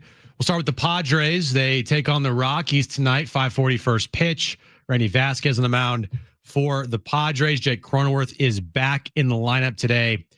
He has been reinstated from the IL. Oscar Gonzalez has been sent down to AAA. NBA action right now. Cleveland and Indiana. Game 3 in Indiana. The Cavs lead the Pacers 42-36 with 8:45 left in the first half there. Of course, the Pacers have a 2-0 lead. And tomorrow, SDFC, they're back on the road as they take on St. Louis City SC. 5:30 start time. 5 p.m. is when our pregame coverage starts right here on San Diego Sports 760. You know what's better than a limited time deal? An unlimited time deal like the Wendy's $5 Biggie Bag with a junior bacon cheeseburger, 4-piece nugs, fries, and a small soft drink, because the best time for fresh, never frozen beef and Applewood smoked bacon is all the time. Duh. The best local deal, got to be Wendy's. U.S. price and participation vary.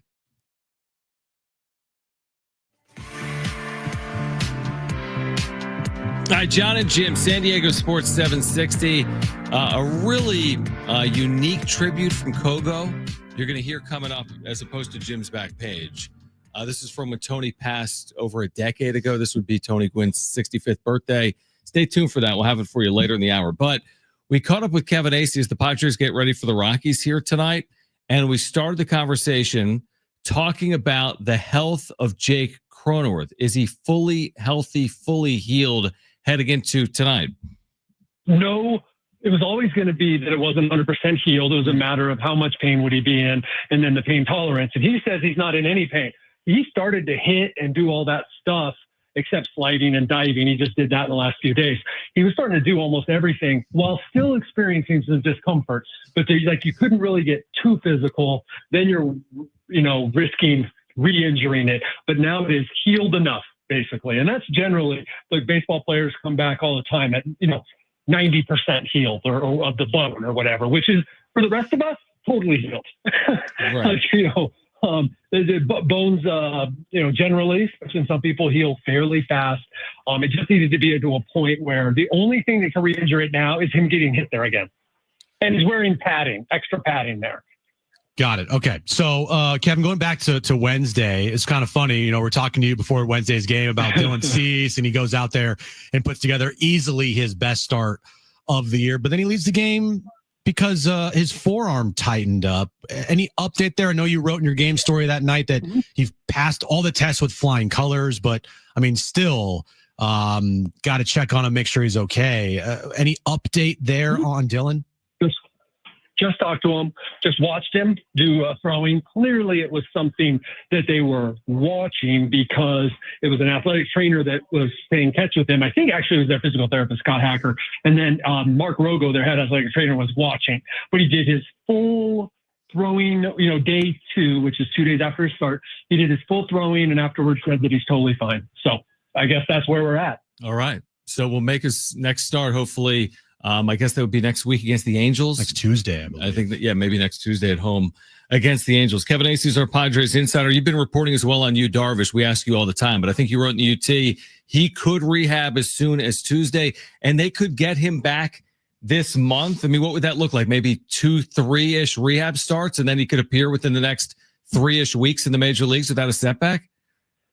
I guess they are going to assess tomorrow whether he needs one rehab start or whether, the plan would be one rehab start and when that would be. And if in fact a rehab start is what's next. It sounds like, it's not official, but that a rehab start probably Tuesday. I think 2 of their affiliates are home, or no, they're not. The San Antonio's not home, but it's in Midland. And so it could be Tuesday, and then that could be it. It just depends on then how they feel, obviously, number one. And then do they want him to be at 65 pitches, which is, 5 innings? Or do they want him to be at 80 pitches, which is, hey, you're fully stretched out, basically. You go 6 innings for us if you're, if you are efficient. So I think that's what's up in the air. But I think that tomorrow there should be some clarity on that. But my understanding is that it is trending toward that it would be a rehab start early in the week. I always feel like series like the one this weekend against the Rockies, it feels it gets a little tricky because, you know, you lose 2-3 to the Yankees and yeah, you're bummed out if you're a fan, but you know, you can move on pretty quickly. When you face the Rockies, it's like the expectation there is like, you got to sweep this team, I kind of feel that getting a series win here is like, they got to do that just because the Rockies are so awful, and to take advantage of them while they're this bad, you know, you got to do that because it just feels that way. How do you view these types of series, Kevin? I'm with you, especially here. And here's how I'm thinking. Okay, so it's May, and I'd usually be the guy to say, whatever. Like, you know, and I'll still say that I'm about to give you some absolutes, but I will say that they're not absolutes because it's still like the middle of May, and they could get swept here, and okay, whatever. They can rebound from that. It would be terrible, and believe me, I'll be, you know, we'll address that then. Yeah. But I think 2 out of 3, and here's why. The Rockies are at a point right now where when they come to your place, and I almost never say this, you should sweep them. That's how bad they are, right?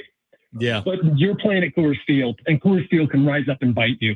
You could be going along 5-3 in the 7th on Sunday, and Yuki Matsui's fourth ball is not dropping, and Yuki gives up a 6th spot real quick here. And, oh, okay, you lost to the Rockies. You took 2 out of 3 instead of sweeping them. I don't see how you can be disappointed in that, really. I mean, because it's baseball. The Rockies have won 6 games, and I think 4 of them have been at home, and they are truly awful. They're truly atrocious baseball team. But this is baseball, and this is Coors Field. So if it were San Diego, I'd say, oh yeah, you got to do what you did to them last time. You have to do what you did to the White Sox last year when they came to Petco. You got to sweep this team. But 2 out of 3 here, I think would be pretty good because if anyone's been paying attention, Coors Field's just a house of horrors for the Padres. Yeah, I agree with you. I really do. Now, if you win, you win the first 2 games, you want to win all 3. I mean, even if you win the first game, maybe the conversation changes. But I agree with you. Kevin Acee is our Padres insider. You know, to that point, and you've written about this, and we've talked about it. I think the Padres have the 3rd fewest runs in the National League. Now, the pitching's been awesome, and they're 23-13. They're averaging less than 4 runs scored per game. Would you say that's concerning or more a sign of the fact that they haven't been fully healthy by and large? About a little concerning just because you don't want to ever be there, right? Is it like 15th or 16th, or is it in the major leagues? But yes, in the National League, it's down near the bottom. Yeah, I'm not sure. Anyway, regardless, those numbers you threw out, you want to be averaging 4 runs a game. I mean, that's what you want to be doing.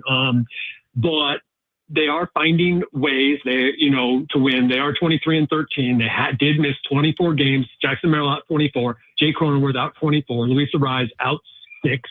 And they're 10 games over. Their pitching's been really good. So it's mildly concerning. I do remember, and I just was talking to a few people about this very topic, and especially the home runs, and especially like the productive kind of, home runs where they're the only team in the league, in the major leagues, don't have a 3-run homer. Wow. And I mean, it's, you got to look at that and go, okay, well, when Tatis hit his homers, bottom of the lineup hasn't been on. Okay. Or do you do something there?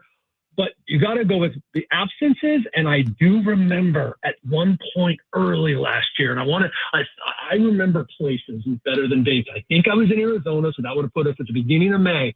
And I probably was talking to Victor Rodriguez and other people about the lack of home runs. And they said they would come because, when the weather heated up. And you know what? The home runs came last year. What they're pleased about right now is they're still hitting. They're not trying too hard. I think you could argue maybe Tatis last few games, maybe. But I think he's just really actually just been discombobulated. His timing's been bad. But I think that it's mostly because Jackson Merrill's out. Look, it is mildly concerning that Manny Machado has 3 homers. But not really, because he's still hitting the ball hard, and they've been playing, mildly concerning. That's it. And with Manny, I feel like it's a pretty easy bet if I were to say, all right, he's going to hit 28 bombs this year, and he only has 3 right now. I think I would still take the bet that he's going to hit 28 home runs. He's just going to have a hot month. I'll take that bet for this reason. He is the only player in the major leagues to have, I think I'm 99% sure I'm right on this. I know he's the only player, I just can't remember the numbers. 9 straight seasons of 28 home runs. That's not counting 2020. Mm-hmm. But he's the only player in the major leagues who have had at least 28 homers for 9 straight seasons. I'll take that bet. Yeah, I would take it too. What about Jackson Merrill here? I mean, it's unbelievable his productivity, not just in the short sample size of these 12 games where he's been like amazing, but even going back to last year where arguably he was the National League's Rookie of the Year. I remember the conversation a year ago. People were like, will this guy ever be a power hitter? Right? Like, hey, he could be a really good for average hitter, but he might not hit 10, 12 home runs very often in the major leagues. He hits 24 last year. He's hit 4 in 12 games this year. This is a tough question, but do you see Jackson as a guy that will be defined as a power hitter at some point in his career? Or like, is he going to be known 10 years from now as a guy that was a power hitter? I think it's trending that way. I think there were signs last year, and here's what I base those types of predictions off of. Obviously, I try to talk to a lot of people that know a lot more than me, but like there were power signs last year. But like Jackson was 21, and 3 years out of high school, and was scrawny, and he still like was hitting the ball hard and hitting it far, but hitting it maybe just a little bit off. And this year, got the 4 bombs in 12 games. Would have had another one the other night if he, like a really long ball that Cody Bellinger, it was the deepest part of Yankee Stadium. I think, yes, I think he will be. I think that there are signs that this is a guy who is a 30 homer guy. He's a guy who maybe one day we're talking about Jackson Merrill's the only guy in the major leagues to have hit 28 home runs in 9 straight years. Like that, the Manny kind of guy, 285, at 800 OPS, and that is what you come to expect of Jackson Merrill. I think that is at least the ability, the coolness, the smarts that he has shown so far. I think that's exactly where it's trending. Kevin, we always appreciate you taking time for us. We're looking forward to tonight. Before you go, I have not looked. Is the weather in Denver good this weekend? Any rain delays? Yeah, what are we looking at? Dare you talk about that? I know. And a terrible trip. Now, here's the deal. They are talking very confidently here about the forecast for 3 days. Denver is the one place, all these places, you guys have been there, you guys have traveled, and people that live in the Midwest, wherever, they say, if you don't like the weather, you'll come back in 15 minutes. And you know what? Generally, whatever, it's not true. That is exactly what Denver is it could change. You don't even know it's going to rain, and suddenly it's like a thunderstorm that just drops like 2 inches on you. So I never speak about the weather here, but they are very confident we're going to have no trouble this weekend. All right, so they will start in a rain delay is what I heard. Thank you, Kevin. Yeah, good luck. We will catch up Monday when the Padres are back home. Thank you. All right. Kevin Acee, great to catch up with him as the Padres and Rockies are underway from Denver. This game is officially 3 minutes old, and the Padres are already up 1-0. They have 3 straight hits to start the game. Like I said. But what about the power? They're only singles. I'm kidding. 1-0 Padres, 3 batters. And on the other side, you'll hear a great tribute from our sister station, Kogo, to Tony Gwynn on the 65th birthday of Tony Gwynn Sr. Next on Jon and Jim.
All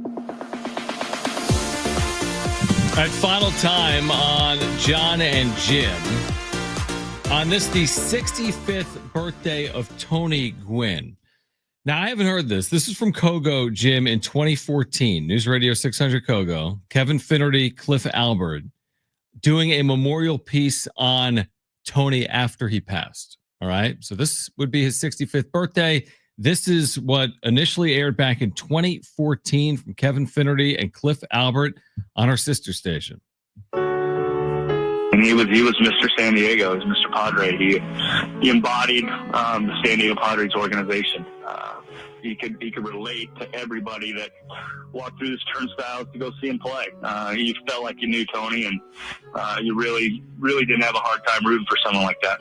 Oh, doctor! You can hang a star on that, baby! A star for the ages for Tony Gwynn, number 3,000.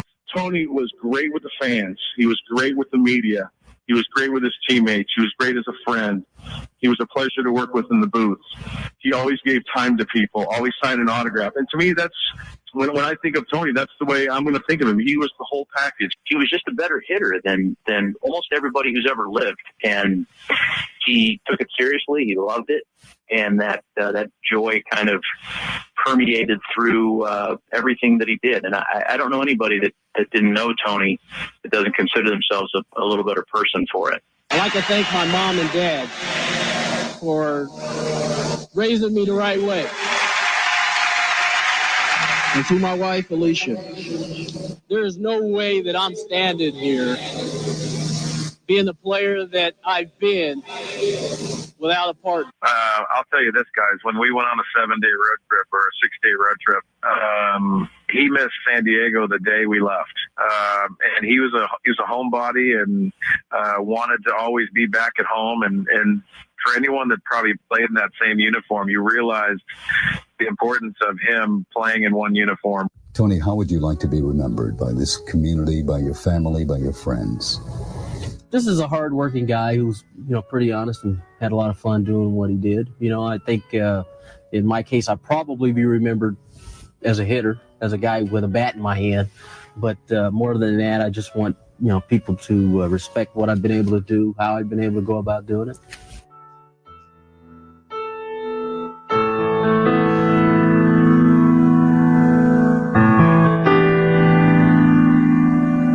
With all the numbers and all the plaudits given to Tony Gwynn, the thing I would remember the most, his smile. There are those who smile and get rid of it right away. There are those who smile and then it kind of drips off their face. And then there are those rare ones who will smile and it will just stay in the air and make you feel better. And that was Tony Gwynn. Line drive, center field. There it is, number 3,000 for Tony Gwynn. I love playing.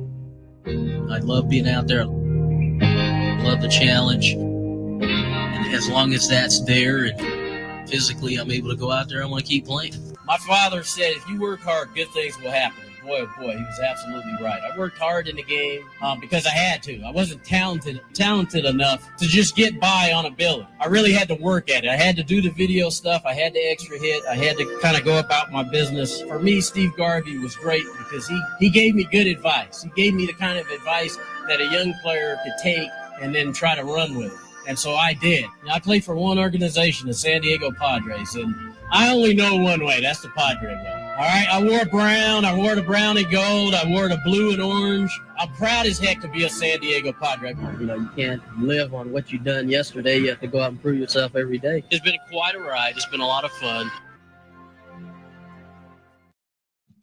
Really well done. That was from all the way back in 2014 on this. Now, the 65th birthday of Tony Gwynn.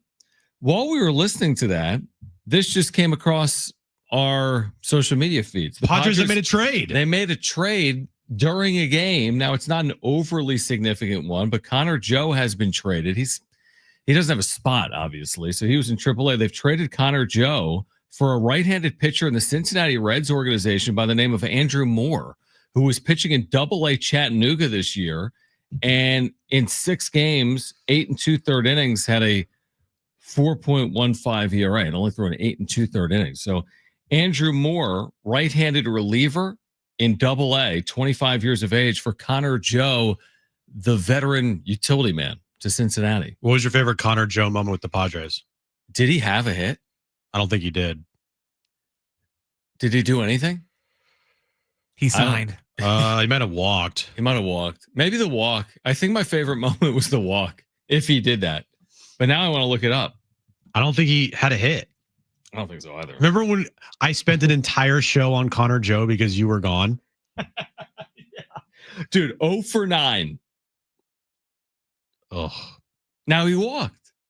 That walk was. Did you tweet about it?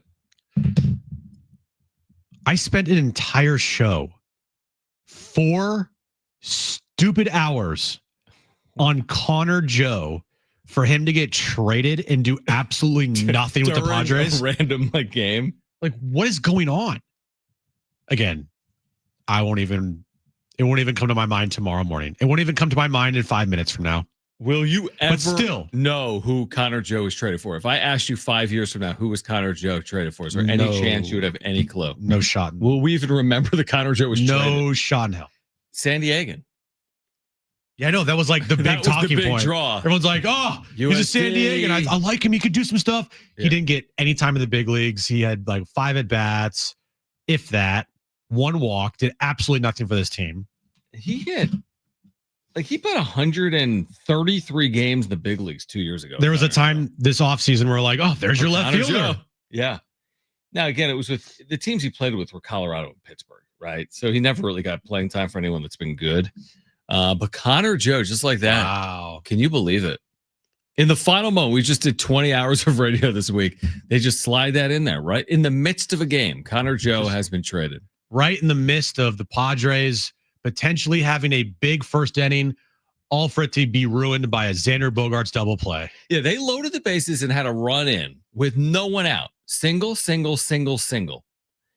And now, to be fair, and I think you agree, what's the velocity on?